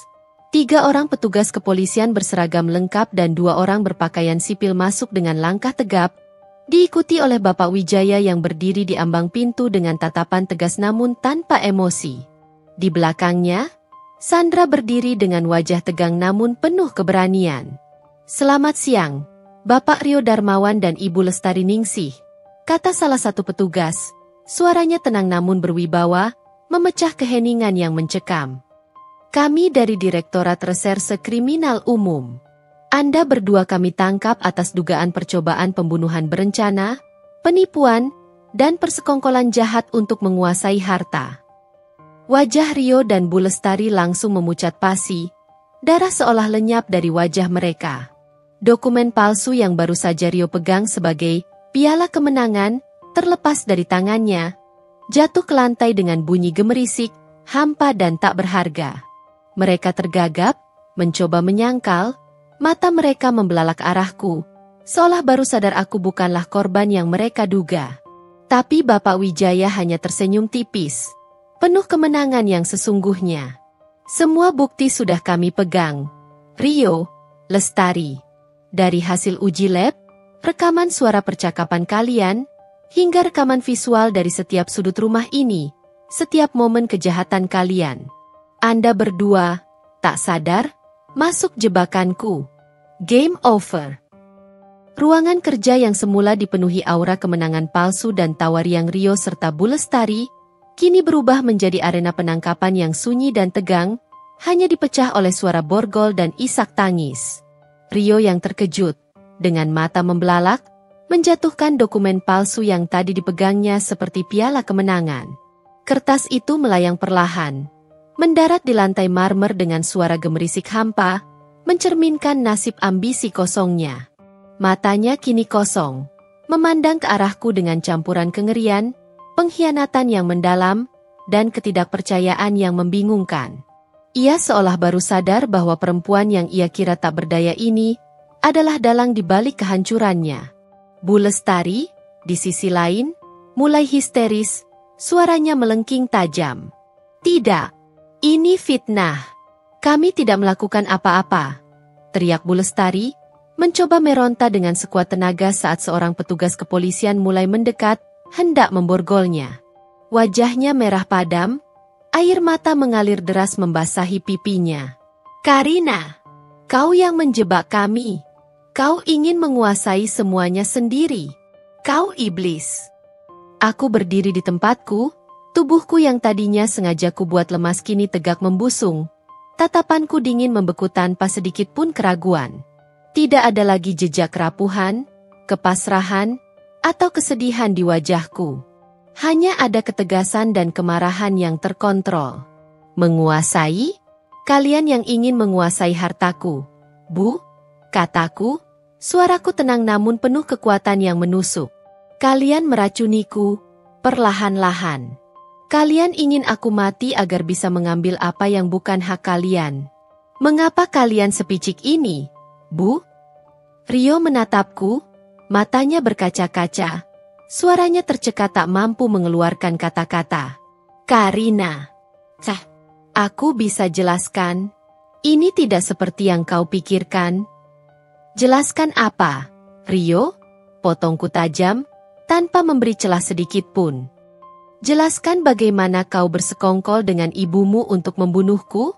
Jelaskan bagaimana kau setiap hari memberiku racun dengan dalih vitamin dan perhatian? Jelaskan bagaimana kau membicarakan kematianku dengan santai seolah aku ini barang yang bisa dibuang? Jelaskan bagaimana kau menyusun rencana jahat itu? Mataku menatapnya lurus, tanpa keraguan. Aku mendengar semuanya, dan aku punya buktinya. Detektif Rini, wanita parubaya dengan sorot mata tajam dan rambut diikat rapi, yang memimpin tim kepolisian, maju selangkah. Wajahnya datar, namun auranya sangat berwibawa. Ibu Lestari Ningsih dan Bapak Rio Darmawan, katanya, suaranya tegas dan jelas, perlawanan Anda tidak akan mengubah fakta. Kami memiliki bukti yang sangat kuat dan tak terbantahkan. Hasil uji laboratorium atas sampel makanan dan minuman yang dikonsumsi Nyonya Karina menunjukkan kandungan zat berbahaya yang telah teridentifikasi. Kami juga memiliki rekaman audio dan video yang merekam secara gamblang percakapan dan tindakan persekongkolan Anda. Ia menunjuk ke arah sudut-sudut ruangan, di mana kamera-kamera tersembunyi yang kini sudah diidentifikasi oleh Rio dan Bu Lestari membuat wajah mereka semakin pucat pasi, menyadari bahwa setiap gerak-gerik mereka terekam. Emer Susanto, pengacara yang semula hanya menjadi saksi penandatanganan dokumen palsu itu, kini berdiri membeku di sudut ruangan. Wajahnya dipenuhi kebingungan, ketakutan, dan rasa malu yang mendalam. Ia jelas tidak menyangka akan terlibat dalam drama semacam ini, apalagi menjadi bagian dari skenario penangkapan. Ia terlihat ingin segera menghilang dari sana. Polisi mulai memborgol tangan Rio dan Bu Lestari. Rio mencoba meronta, menolak dengan kasar, namun tenaga petugas lebih kuat. Ia akhirnya pasrah, kepalanya tertunduk lesu, semua kesombongannya lenyap dalam sekejap. Bu Lestari terus menangis dan berteriak histeris, memanggil namaku dengan nada marah, benci, dan putus asa. Karina, kau iblis. Kau akan menyesal. Ini semua salahmu. Tidak ada yang akan menyesal di sini selain kalian, Bu. Jawabku, suaraku datar dan penuh kepastian. Keadilan akan berjalan. Dan di mata hukum, kalian adalah manusia berhati iblis yang akan menerima balasan setimpal atas perbuatan keji kalian. Setelah Rio dan Bu Lestari digiring keluar rumah oleh polisi, suasana mendadak terasa hening mencekam. Aroma racun dan ketegangan seolah masih tertinggal di udara. Bapak Wijaya menepuk bahuku pelan. Senyum tipis terukir di wajahnya. Kerja bagus, Karina. Ini adalah awal dari semuanya. Bagian tersulit sudah lewat. Detektif Rini mendekatiku. Nyonya Karina, kami akan membawa mereka ke kantor polisi untuk interogasi lebih lanjut dan proses penyidikan. Proses hukum akan segera berjalan. Kami akan membutuhkan kesaksian lengkap dari Anda, dan juga Bapak Wijaya sebagai penasihat hukum Anda. Kami akan mengawal kasus ini sampai tuntas. Aku mengangguk, tatapanku lurus. Saya siap, detektif. Saya ingin mereka mempertanggungjawabkan setiap perbuatan mereka. Tidak akan ada toleransi. Melihat mobil polisi yang membawa Rio dan Bu Lestari menjauh dari pandangan, perasaan lega bercampur dengan kegetiran merayapi hatiku. Kebenaran akhirnya terungkap. Orang-orang yang kusayangi, yang kupercaya sepenuh hati, ternyata adalah serigala berbulu domba, monster yang bersembunyi di balik senyuman. Namun, ada kepuasan yang dalam, sebuah rasa keadilan yang mulai terbayar. Aku tidak hanya selamat dari rencana keji mereka, aku juga berhasil menjebloskan mereka ke dalam jebakan yang mereka kira akan menjadi kemenangan. Perjalanan ini masih panjang. Tapi setidaknya, babak paling gelap dalam hidupku telah berakhir, dan keadilan mulai menampakkan wajahnya. Setelah penangkapan Rio dan Bu Lestari, rumah itu terasa sepi, namun bukan sepi yang damai. Ada kekosongan yang menyesakan, seperti gema dari pengkhianatan keji yang baru saja terjadi. Emer Susanto dengan cepat menghilang dari tempat itu. Wajahnya masih pucat pasi dan ekspresi tak percaya yang tergambar jelas. Bapak Wijaya dan Detektif Rini mengantar saya ke kantor polisi, sebuah bangunan tinggi yang menjulang dengan aura dingin, formal, dan dipenuhi suasana serius yang menekan. Suasana di sana sangat berbeda dengan kemewahan rumah saya, mengingatkan saya pada realita pahit yang harus saya hadapi. Saya duduk di sebuah ruangan interogasi yang minim perabotan. Hanya ada meja baja yang dingin dan beberapa kursi keras. Sebuah lampu tungsten menggantung di langit-langit, cahayanya yang terang menyorot langsung ke arah saya, menciptakan bayangan-bayangan panjang di dinding. Detektif Rini duduk di seberang saya, dengan Bapak Wijaya di sisi saya sebagai pendamping hukum. Meskipun saya adalah korban, proses ini tetap membutuhkan ketenangan, konsentrasi penuh, dan detail yang akurat. Saya harus mengumpulkan setiap kepingan ingatan yang tersebar dan menyajikannya secara runtut. Nyonya Karina, bisakah Anda ceritakan lebih rinci mengenai bagaimana Anda mulai menyadari ada yang tidak beres? Tanya Detektif Rini. Suaranya tenang namun sorot matanya tajam dan menyelidik, seolah ingin membaca setiap pikiran saya. Ia memegang pena dan buku catatan, siap merekam setiap kata. Saya menarik napas dalam-dalam, berusaha menenangkan diri. Awalnya hanya kelelahan biasa, detektif. Saya pikir itu karena pekerjaan dan stres setelah kepergian ayah. Saya memulai, suara saya terdengar sedikit serak. Tapi saya mulai merasakan mual dan pusing yang tidak wajar setelah mengonsumsi makanan tertentu yang selalu disiapkan Bu Lestari. Ada rasa pahit yang aneh, seperti campuran obat-obatan. Lalu, ada botol vitamin tanpa label yang selalu diberikan Rio. Bau cairannya aneh, seperti obat kimia yang menyengat, bukan seperti vitamin pada umumnya. Saya menjelaskan bagaimana kecurigaan itu tumbuh perlahan, memaksa saya untuk mulai mengumpulkan sampel dan mengamati perubahan perilaku mereka dengan lebih saksama. Dan puncaknya? Tanya Detektif Rini, mengarahkan tatapan tajamnya ke arah saya. Percakapan yang saya dengar di ruang keluarga. Jawab saya, suara saya sedikit tercekat mengingat kembali momen mengerikan itu. Jantung saya berdenyut nyeri. Mereka membicarakan dosis, tentang bagaimana membuat saya lemah dan tak berdaya, tentang bagaimana mengambil alih harta saya setelah saya tidak sanggup. Mereka bahkan menyebutkan nama dokter yang membantu mereka meracik obat itu, yang kini saya tahu dokter gadungan. Kilatan amarah muncul di mata saya, namun saya berusaha mengontrolnya. Detektif Rini mencatat setiap kata dengan cermat, sesekali mengangguk. Bapak Wijaya sesekali menambahkan detail hukum atau mengklarifikasi beberapa poin, memastikan setiap pernyataan saya kuat dan tidak bisa disangkal. Interogasi itu berlangsung berjam-jam, menguras energi yang tersisa dalam diri saya.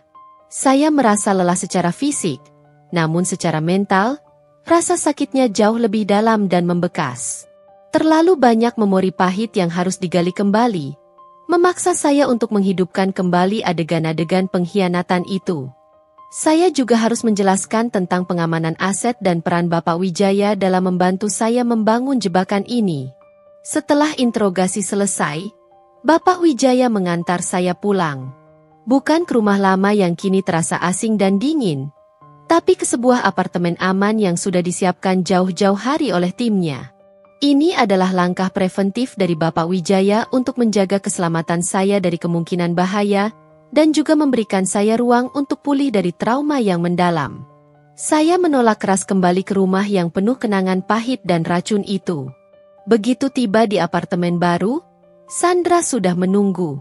Dia menyiapkan makanan ringan dan beberapa set pakaian bersih. Wajahnya terlihat lega, namun juga sedih melihat kondisi saya yang masih terlihat terguncang. Malam itu, saya tidak bisa tidur. Meskipun tubuh sangat lelah, pikiran saya terus berputar tanpa henti. Bukan karena takut atau cemas akan Rio dan Bu Lestari, Tapi karena kenangan-kenangan pahit itu terus berputar di kepala saya bagai film horor tanpa akhir. Wajah Rio yang dulu penuh cinta, kini berubah menjadi topeng pengkhianatan dan keserakahan. Senyum hangat Bu Lestari yang kini terkuak sebagai senyum iblis yang penuh kebusukan. Luka pengkhianatan ini terasa sangat perih, lebih dari rasa sakit fisik apapun. Mengapa mereka tega? Untuk apa semua kemewahan itu jika harus dibayar dengan nyawa dan kehancuran batin orang lain? Pertanyaan itu terus menghantui. Saya tahu, perjalanan ke depan masih panjang. Ada proses hukum yang harus saya hadapi, sidang demi sidang, yang akan memaksa saya mengulang kisah ini berkali-kali. Ada trauma psikologis yang harus saya sembuhkan, kepercayaan yang hancur berkeping-keping yang harus saya bangun kembali. Tapi satu hal yang pasti, saya tidak akan membiarkan mereka lolos. Saya akan memastikan dasar manusia berhati iblis itu mendapatkan balasan yang setimpal. Mereka akan mendekam di penjara untuk waktu yang lama, dan saya akan membangun kembali hidup saya, sehelai demi sehelai, tanpa bayang-bayang racun dan pengkhianatan. Saya akan membuktikan bahwa saya lebih kuat dari yang mereka duga. Hari-hari setelah penangkapan Rio dan Bu Lestari adalah sebuah pusaran intens yang menguras segalanya. Kantor polisi, dengan lorong-lorongnya yang dingin dan aroma disinfektan yang menusuk hidung, menjadi tempat saya menghabiskan sebagian besar waktu. Saya selalu didampingi oleh Bapak Wijaya, yang tak pernah absen memberikan dukungan moral dan hukum. Proses hukum resmi dimulai dengan penyidikan mendalam. Saya harus memberikan kesaksian berulang kali di hadapan penyidik yang berbeda, mengulang setiap detail mengerikan tentang racun yang menggerogoti tubuh saya, pengkhianatan yang merobek jiwa, dan skenario jahat yang mereka rancang dengan begitu sistematis. Setiap kali saya berbicara, rasa sakit dari pengkhianatan itu kembali menghantam. Namun saya berusaha keras untuk tetap kuat, menjaga suara saya tetap stabil, dan fokus pada setiap kebenaran yang harus saya sampaikan. Detektif Rini dan timnya bekerja dengan sangat profesional, bergerak cepat mengumpulkan bukti-bukti tambahan, mewawancarai saksi-saksi yang mungkin terkait, dan menindaklanjuti setiap petunjuk yang ada. Sementara itu, berita tentang penangkapan Rio dan Bu Lestari mulai menyebar seperti api di hutan kering, tak terkendali. Awalnya hanya bisik-bisik di kalangan internal Wijaya Group, menyebar dari mulut ke mulut di antara karyawan yang bingung dan bertanya-tanya mengapa CEO mereka mendadak tak ada di kantor. Kemudian, kabar itu meledak di media massa. Judul-judul berita sensasional memenuhi halaman depan koran nasional, portal berita daring, dan menjadi topik utama di acara bincang-bincang televisi pagi. CEO Wijaya Group diracuni suami dan ibu mertua sendiri demi harta. Drama perebutan kekuasaan berujung penangkapan tersangka pembunuhan. Skandal keluarga elit. Menantu jebloskan mertua dan suami ke penjara. Wajah Rio dan Bu Lestari terpampang jelas di samping foto saya. Meskipun saya meminta Bapak Wijaya untuk merahasiakan foto saya agar tidak terlalu terekspos. Ponsel saya tak henti berdering, memunculkan notifikasi dari nomor-nomor yang tak dikenal maupun yang saya kenal. Teman-teman lama, rekan bisnis dari perusahaan lain, bahkan kerabat jauh yang selama ini tak pernah berkomunikasi, semuanya menghubungi. Ada yang menyatakan simpati tulus, ada yang terkejut hingga tak bisa berkata-kata, ada pula yang terang-terangan menunjukkan ketidakpercayaan dan keraguan akan kebenaran berita tersebut. Tidak mungkin Rio melakukan itu. Karina, dia pria yang baik. Atau, Bu Lestari selalu terlihat ramah, ini pasti salah paham. Mereka tidak tahu betapa liciknya topeng yang dikenakan Rio dan Bu Lestari selama ini, betapa sempurna mereka bersembunyi di balik citra keluarga harmonis. Di dalam tubuh Wijaya Group, situasi menjadi tegang dan tidak stabil. Rio, yang selama ini saya izinkan untuk mengambil alih beberapa tugas dan proyek-proyek penting, kini tidak bisa dihubungi, kantornya disegel oleh polisi. Para direktur dan ribuan karyawan kebingungan, khawatir akan masa depan perusahaan. Bapak Wijaya dan timnya bergerak cepat untuk mengklarifikasi situasi dan menenangkan pasar. Sebuah pernyataan resmi dikeluarkan kepada media dan publik, menjelaskan bahwa Rio Darmawan dan Ibu Lestari Ningsih sedang menjalani proses hukum terkait masalah pribadi yang sangat serius dan tidak akan lagi terlibat dalam operasional perusahaan. Penjelasan yang samar, namun cukup untuk menenangkan pasar saham dan menjaga stabilitas finansial perusahaan. Sebagai langkah lanjut, Bapak Wijaya mengumumkan bahwa saya, sebagai pemegang saham mayoritas dan ahli waris sah, akan kembali mengambil kendali penuh atas perusahaan setelah kondisi saya membaik, dengan dukungan penuh dari Dewan Direksi dan tim penasihat hukum. Wijaya Group akan tetap solid di bawah kepemimpinan Nyonya Karina. Begitu bunyi pernyataan itu. Pernyataan itu sontak memicu beragam reaksi. Ada yang lega dan mendukung kembalinya saya, ada yang masih skeptis dan meragukan kemampuan saya setelah drama ini, ada pula yang berbisik-bisik tentang betapa kejamnya saya menjebloskan suami dan ibu mertua ke penjara. Namun, bagi saya, itu adalah sebuah penegasan. Saya tidak akan tumbang. Saya akan kembali memimpin, lebih kuat dan lebih bijaksana dari sebelumnya. Selama proses ini, saya juga mendengar kabar dari Bapak Wijaya bahwa Rio dan Bu Lestari masih mencoba menyangkal semua tuduhan di hadapan penyidik.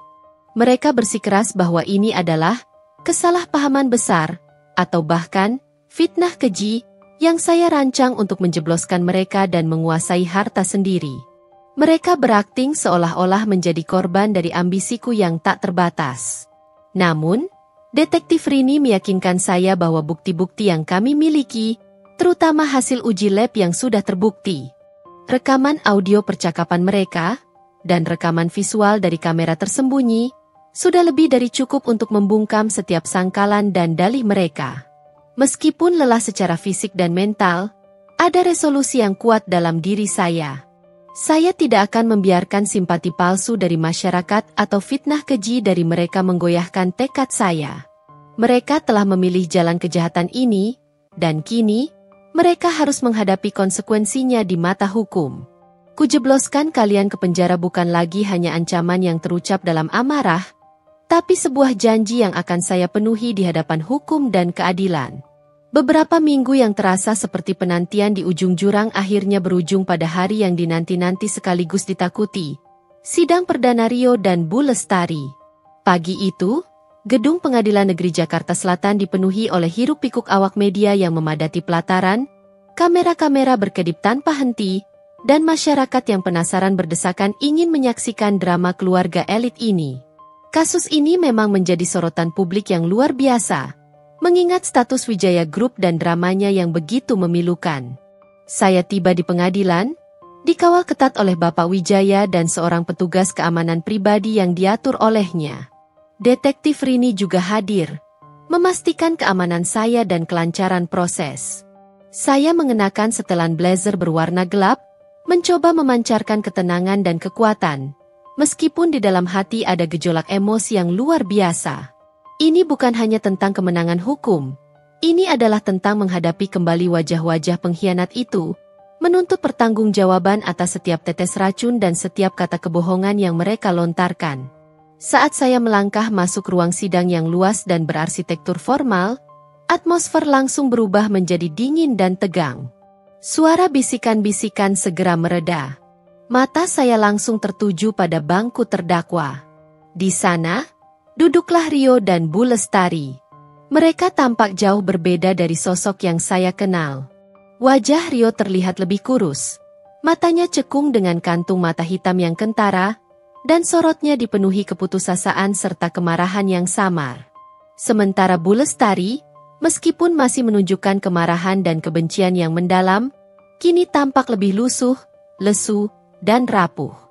Borgol besi yang melingkar di pergelangan tangan mereka seolah menjadi simbol nyata dari belenggu kejahatan yang telah mereka lakukan. Saat pandangan kami bertemu, tatapan Rio berubah dari putus asa menjadi benci yang membara, seolah ingin melahap saya. Bu Lestari memelototi saya dengan tatapan penuh dendam yang mengerikan, seolah saya adalah penjahat yang telah merenggut segalanya dari mereka, bukan sebaliknya. Saya menahan diri untuk tidak bereaksi, mempertahankan ekspresi datar dan tenang, tidak membiarkan emosi saya terlihat. Sidang dimulai. Jaksa Penuntut Umum, JPU, membacakan dakwaan dengan lugas dan tanpa basa-basi, menyebutkan pasal-pasal berat, percobaan pembunuhan berencana, penipuan, dan persekongkolan jahat untuk menguasai harta. Setiap kata dari dakwaan itu seperti menghidupkan kembali mimpi buruk saya, menusuk kembali luka-luka lama. Namun, kali ini, saya bukan lagi korban yang lemah dan tak berdaya. Saya adalah saksi kunci, seorang penuntut keadilan yang akan memastikan setiap perbuatan mereka terungkap. Ketika giliran saya dipanggil untuk bersaksi, saya melangkah ke kursi saksi dengan langkah mantap, didampingi Bapak Wijaya yang mengangguk meyakinkan. Saya mengangkat tangan, bersumpah untuk mengatakan yang sebenarnya. Di bawah sorot lampu ruang sidang yang terang dan tatapan semua orang, hakim, jaksa, pengacara, bahkan para wartawan, saya mulai menceritakan semuanya, dari awal hingga akhir, dengan suara yang jelas dan tegas. Saya menjelaskan bagaimana racun itu diberikan secara sistematis, gejala mengerikan yang saya rasakan, upaya pengamanan aset yang saya lakukan dengan bantuan Bapak Wijaya, hingga bagaimana saya memasang jebakan untuk menangkap mereka basah. Saya menyertakan setiap detail yang telah saya kumpulkan, tentang bau aneh pada makanan, kecurigaan saya terhadap botol vitamin tanpa label, hingga percakapan mengerikan yang saya dengar dengan telinga kepala saya sendiri, lengkap dengan dialog yang saya ingat persis. Pengacara pembela Rio dan Bu Lestari, seorang pria paruh baya yang terlihat licik, mencoba menyerang kredibilitas saya dengan agresif. Nyonya Karina, bukankah Anda punya riwayat stres berat dan tekanan pekerjaan yang ekstrim setelah ayah Anda meninggal? Mungkin gejala-gejala yang Anda rasakan itu hanyalah imajinasi Anda sendiri, akibat kelelahan mental? Tudingnya, mencoba memutarbalikkan fakta. Saya punya laporan medis yang membantah bahwa gejala-gejala itu hanya stres biasa. Jawab saya tenang, namun dengan intonasi tegas.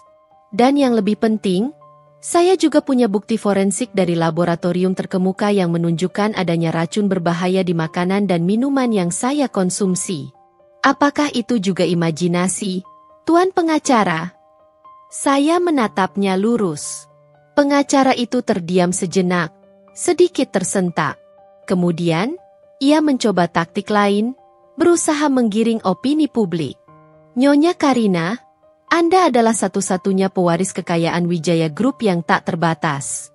Bukankah ini hanyalah drama yang Anda ciptakan untuk menyingkirkan suami dan ibu mertua Anda demi kekuasaan penuh dan harta yang lebih besar? Saya tidak perlu menyingkirkan siapapun untuk kekuasaan, karena kekuasaan itu sudah sah milik saya, warisan dari almarhum ayah saya.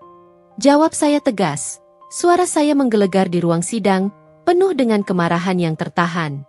Saya hanya ingin melindungi apa yang menjadi hak saya dan memastikan keadilan ditegakkan di negara ini. Mereka yang berani merencanakan kematian seseorang demi harta adalah dasar manusia berhati iblis, dan mereka harus bertanggung jawab penuh atas setiap perbuatan keji mereka di hadapan hukum dan Tuhan. Rio dan Bu Lestari menunduk, tak berani menatap saya.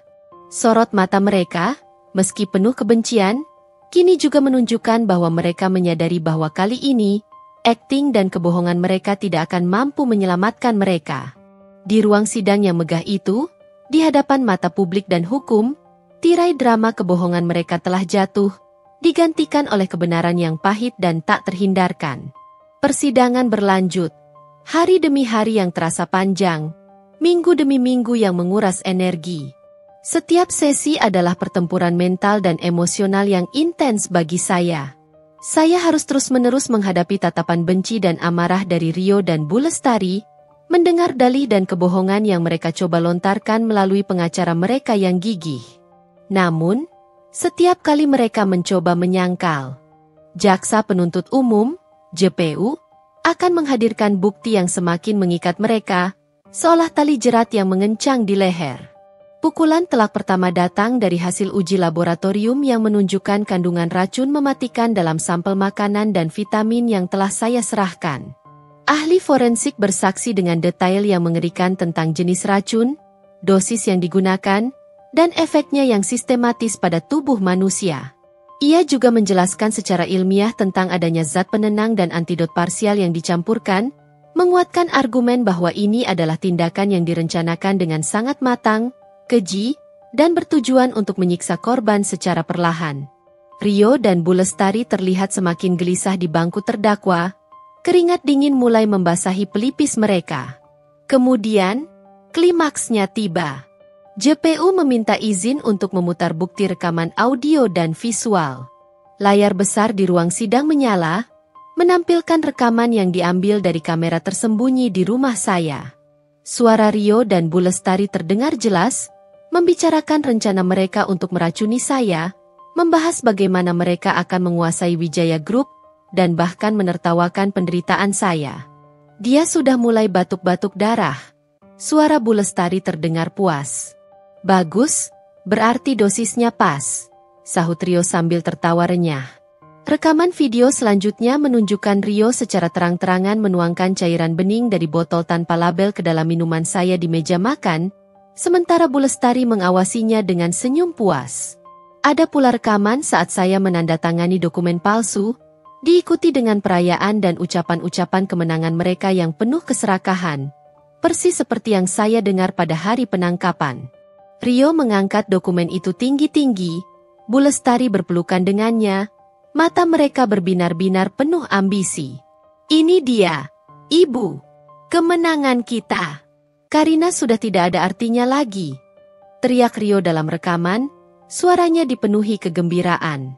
Ruang sidang hening mencekam.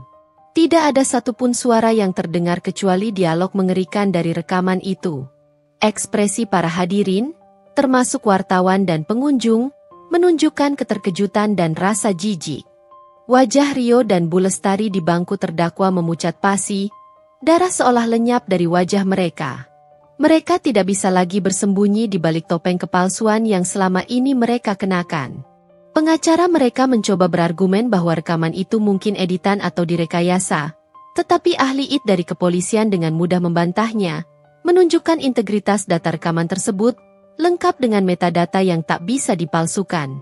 Di tengah tekanan bukti yang tak terbantahkan, dan setelah berunding panjang dengan pengacara mereka di sudut ruangan yang sepi, Rio akhirnya meminta izin kepada hakim untuk berbicara. Seluruh pandangan tertuju padanya. Suaranya serak dan gemetar saat ia mulai. Saya mengaku bersalah, Yang Mulia," katanya, menundukkan kepala, enggan menatap siapapun. Namun, ia mencoba melimpahkan sebagian kesalahan. "Saya melakukan ini karena desakan dan pengaruh ibu saya. Dia yang merencanakan semuanya. Saya hanya mengikuti. Saya hilaf." "Pembohong. Kau yang serakah, Rio. Kau yang ingin harta Karina. Jangan salahkan ibu," teriak Bu Lestari, murka, suaranya melengking memenuhi ruang sidang. Ia bangkit dari duduknya, menunjuk ke arah Rio dengan jari gemetar. "Kau yang ingin menguasai semuanya sendiri, dan kau libatkan ibu. Kau penipu." Kekacauan pecah di ruang sidang. Suara bisikan-bisikan riuh, para wartawan mulai menulis cepat. Hakim mengetuk palu berkali-kali untuk menenangkan suasana. Konfrontasi terbuka yang memalukan antara ibu dan anak itu secara jelas menunjukkan kebobrokan hubungan mereka dan betapa rapuhnya aliansi mereka di bawah tekanan. Mereka saling tuding, saling menyalahkan, membongkar kejahatan masing-masing di depan umum tanpa sedikitpun rasa malu atau penyesalan tulus. Melihat mereka saling serang seperti itu, hati saya tidak merasa puas, hanya hampa. Ini adalah akhir dari sebuah kebohongan yang telah merenggut begitu banyak dari hidup saya, menghancurkan keluarga dan kepercayaan. Saya melihat betapa egoisnya mereka, betapa keji ambisi mereka, bahkan tega mengorbankan hubungan darah sekalipun demi harta. Setelah intervensi hakim dan jaksa, Rio dan Bu Lestari akhirnya secara terpisah mengakui sebagian besar perbuatan mereka, meskipun dengan penyesalan yang tidak tulus dan berusaha keras untuk saling menjatuhkan satu sama lain. Pengakuan mereka, meski terpaksa karena bukti yang menggunung dan tak bisa disangkal, adalah kemenangan hukum yang saya butuhkan. Saya tahu, tidak ada lagi jalan bagi mereka untuk lari. Kujebloskan kalian ke penjara bukan lagi sebuah janji kosong, Tapi kenyataan pahit yang akan segera mereka hadapi dalam waktu dekat. Setelah berbulan-bulan melalui proses persidangan yang melelahkan, menguras emosi, dan menguji ketahanan mental, hari yang menentukan itu akhirnya tiba, hari di mana putusan dibacakan. Gedung Pengadilan Negeri Jakarta Selatan kembali penuh sesak, lebih ramai dari biasanya. Awak media berkerumun, kamera-kamera siap membidik setiap momen, menantikan akhir dari drama yang telah menyita perhatian publik ini. Saya duduk di kursi saya, ditemani Bapak Wijaya yang setia di samping saya, dan Sandra yang menggenggam tangan saya erat. Jantung saya berdebar kencang, namun ada ketenangan yang aneh menyelimuti, seperti hening sebelum badai terakhir. Apapun hasilnya, ini akan menjadi penutup dari babak kelam hidup saya. Hakim ketua memasuki ruangan, seluruh hadirin berdiri memberi hormat. Dengan suara lantang dan jelas, ia mulai membacakan vonis. Rio Darmawan dan Lestari Ningsih dinyatakan bersalah atas semua dakwaan. Percobaan pembunuhan berencana, penipuan, dan persekongkolan jahat untuk menguasai harta. Bukti-bukti yang disajikan oleh jaksa penuntut umum, mulai dari hasil uji laboratorium yang tak terbantahkan, rekaman audio percakapan keji mereka, rekaman visual dari kamera tersembunyi yang menangkap setiap gerak-gerik mereka, hingga kesaksian saya yang kuat dan konsisten, tidak memberikan celah sedikit pun bagi mereka untuk melarikan diri dari jerat keadilan. Berdasarkan bukti-bukti yang sah dan meyakinkan, serta pengakuan sebagian para terdakwa yang terpaksa, kata hakim, suaranya menggema di seluruh ruangan, majelis hakim memutuskan menjatuhkan hukuman pidana penjara selama 15 tahun kepada terdakwa Rio Darmawan, dan 20 tahun kepada terdakwa Lestari Ningsih, dikurangi masa tahanan yang telah dijalani. Suara palu hakim bergaung nyaring di ruang sidang, menandai akhir dari segalanya bagi mereka, sekaligus awal dari kehidupan baru bagi saya. Rio dan Bu Lestari hanya bisa terdiam kaku di bangku terdakwa. Wajah mereka pucat pasi, semua keberanian dan kesombongan mereka lenyap seketika. Rio menunduk lesu. Bahunya terguncang menahan isak tangis yang tertahan. Bu Lestari, meskipun tampak lebih terkulai dan ringkih, masih memancarkan kebencian dalam tatapan terakhirnya ke arah saya. Namun kebencian itu kini terasa hampa, tak berdaya di balik jeruji keadilan yang tak terlihat. Saya menghela napas panjang. Bukan napas kemenangan yang penuh euforia, tapi napas lega yang dalam, melepaskan beban bertonton dari pundak saya. Tidak ada sorak-sorai atau kegembiraan yang meluap.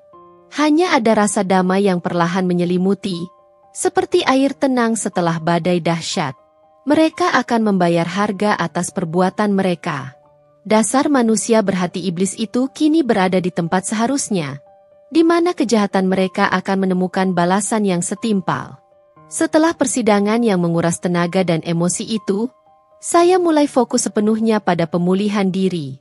Kondisi fisik saya membaik secara signifikan setelah saya berhenti mengonsumsi racun dan menjalani program detoksifikasi yang intensif di bawah pengawasan dokter spesialis.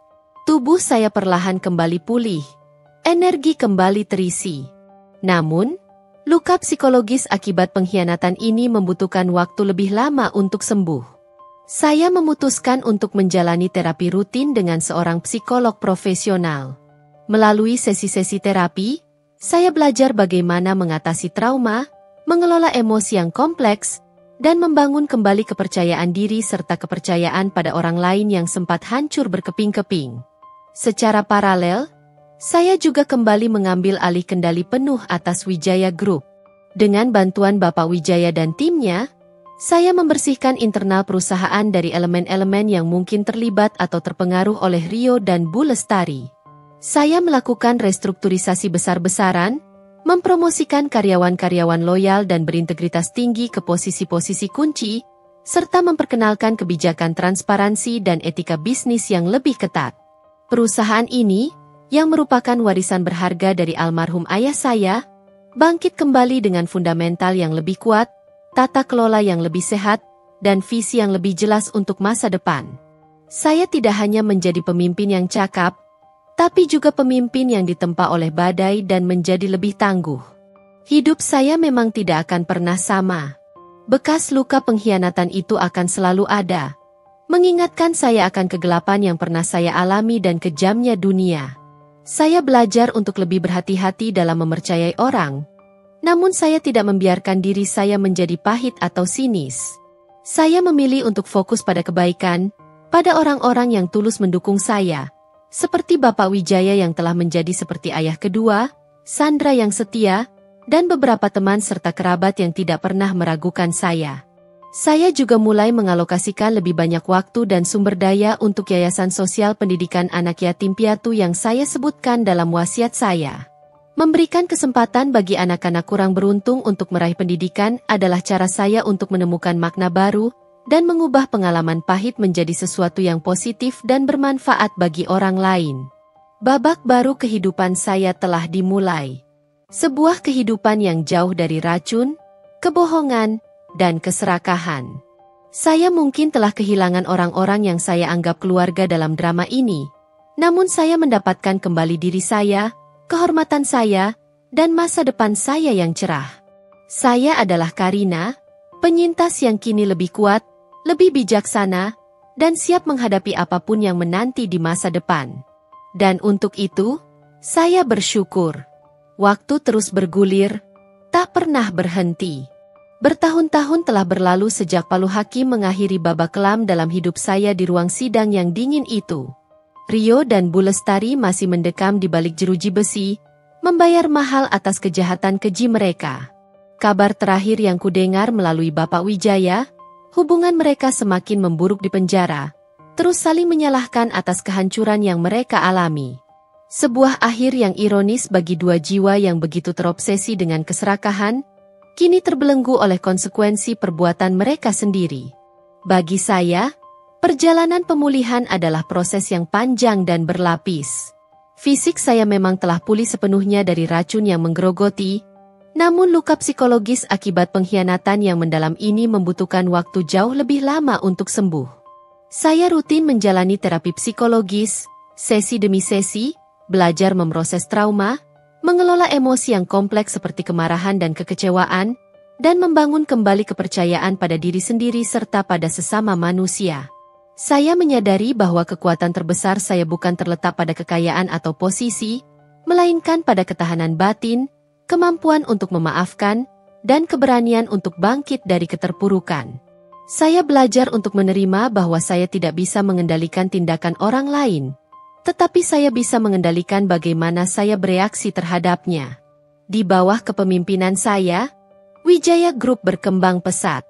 Saya membawa perubahan fundamental, tidak hanya dalam struktur organisasi yang lebih efisien, tetapi juga dalam budaya perusahaan.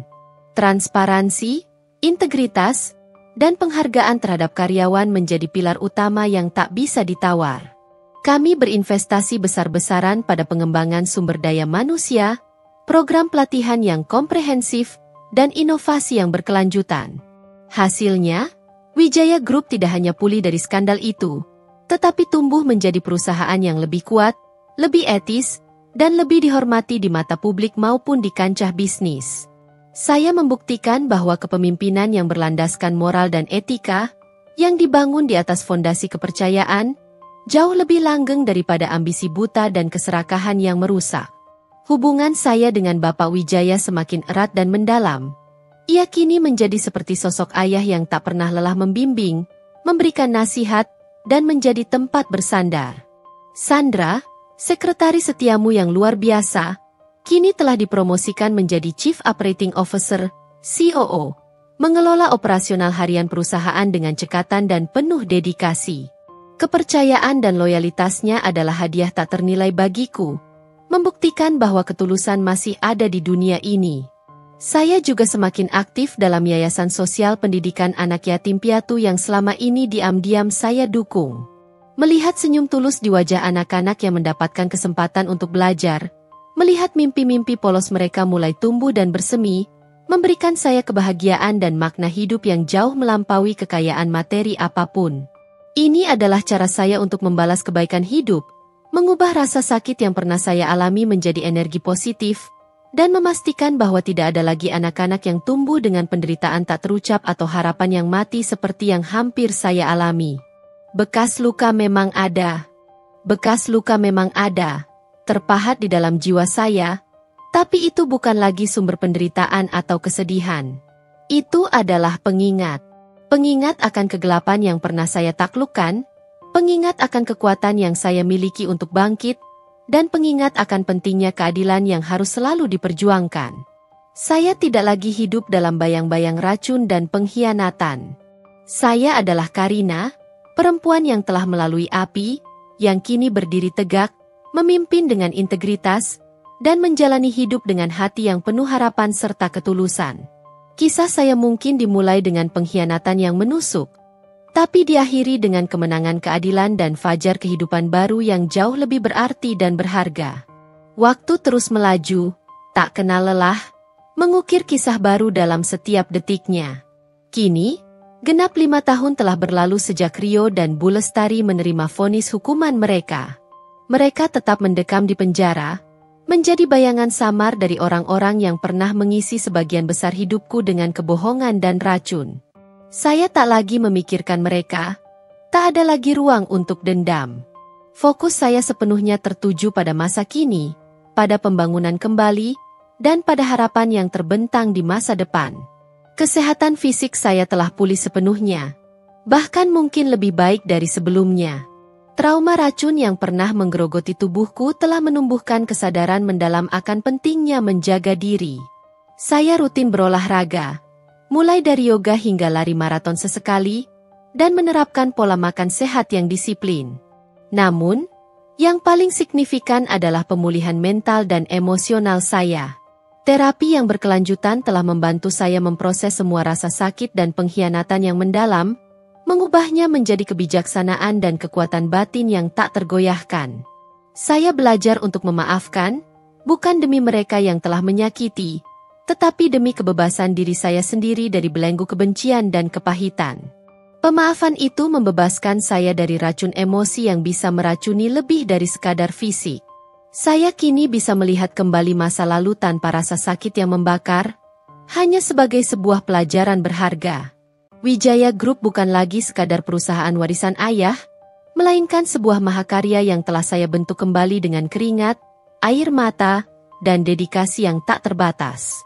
Di bawah kepemimpinan saya, perusahaan ini tumbuh secara eksponensial.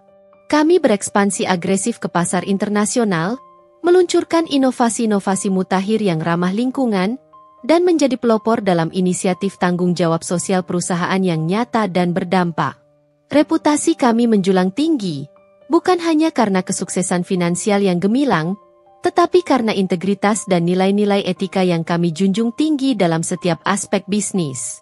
Saya memimpin dengan gaya yang berbeda, lebih inklusif, lebih mendengarkan setiap suara karyawan, dan lebih transparan dalam setiap pengambilan keputusan. Saya membuktikan bahwa kepemimpinan yang berlandaskan moral dan etika jauh lebih langgeng dan berdampak positif daripada ambisi buta dan keserakahan yang merusak. Bapak Wijaya, di usia senjanya yang kini dihiasi uban perak, akhirnya memutuskan untuk sepenuhnya pensiun dari dunia hukum dan bisnis. Ia menyerahkan seluruh saham minoritas yang ia miliki kepadaku sebagai hadiah dan tanda kepercayaannya yang tak tergoyahkan. Sesekali, ia masih datang berkunjung ke kantor, sekadar minum teh di ruanganku, berbagi cerita tentang kebunnya, atau memberikan nasihat bijaksana.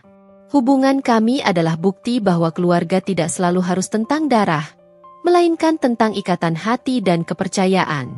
Sandra, yang kini menjadi Chief Operating Officer, COO, adalah tangan kanan saya yang paling andal. Ia telah tumbuh menjadi pemimpin yang luar biasa, dan kami berbagi beban tanggung jawab dengan penuh harmoni dan rasa saling percaya. Persahabatan kami semakin erat, teruji dan terbukti kuat oleh badai yang telah kami lalui bersama. Kehidupan pribadi saya juga menemukan babak baru yang indah. Setelah melewati masa pemulihan yang panjang dan fokus pada diri sendiri, saya bertemu dengan seseorang. Namanya Adam. Seorang arsitek lanskap yang sederhana namun memiliki hati yang tulus, pikiran yang cerdas, dan jiwa yang penuh kedamaian. Dia tidak tertarik pada kekayaan atau status saya sebagai CEO, melainkan pada siapa diri saya sebenarnya. Seorang wanita yang kuat, mandiri, penyayang, dan pernah terluka. Kami berbagi tawa, impian sederhana, dan membangun fondasi hubungan yang sehat, jauh dari intrik dan bayang-bayang masa lalu. Saya tidak terburu-buru dalam menjalin hubungan ini, belajar untuk membangun kepercayaan dari awal, langkah demi langkah, dan membiarkan cinta tumbuh secara alami, murni, dan tulus. Meskipun saya tidak pernah bisa menghapus sepenuhnya jejak bekas luka pengkhianatan itu, saya belajar untuk hidup dengannya.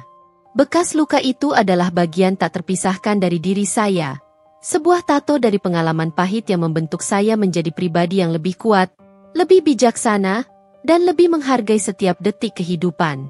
Saya melihat ke belakang tanpa penyesalan, melangkah maju dengan optimisme dan keberanian.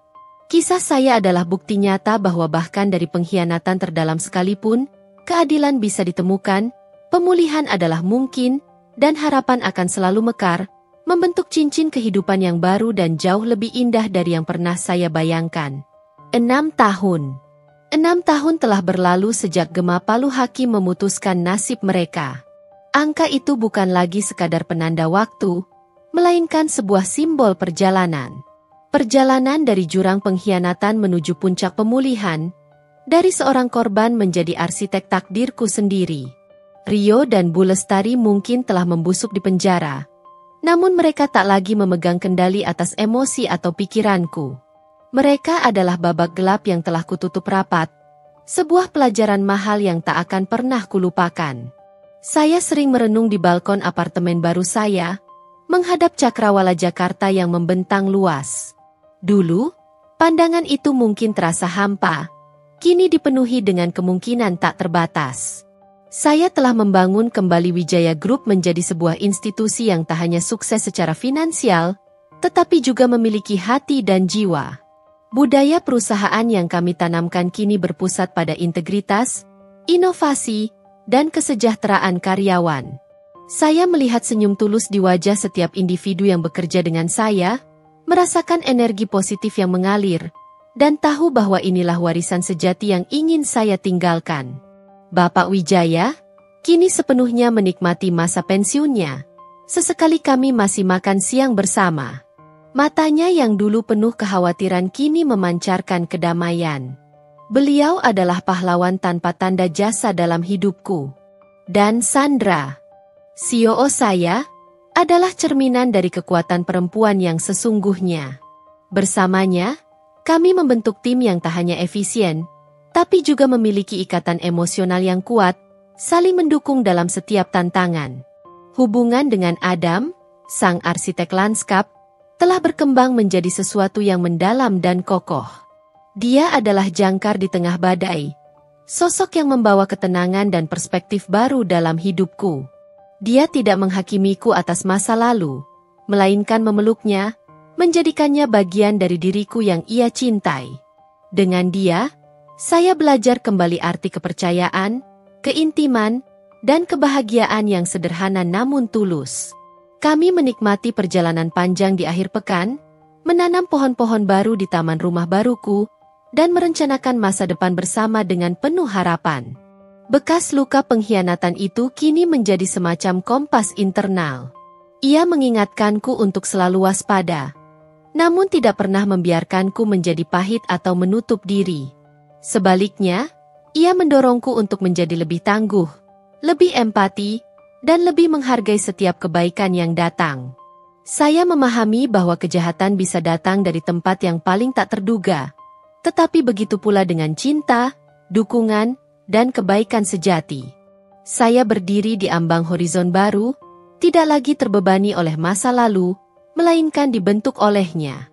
Ada janji yang selalu saya pegang erat, janji pada diri sendiri untuk hidup sepenuhnya, untuk terus tumbuh, dan untuk selalu berjuang demi kebenaran dan keadilan, tidak hanya bagi diri sendiri, tetapi juga bagi mereka yang tidak memiliki suara. Kisah saya mungkin dimulai dengan air mata, namun kini, saya menatap masa depan dengan senyum. Sebuah senyum kemenangan, bukan atas orang lain, melainkan atas diri saya sendiri.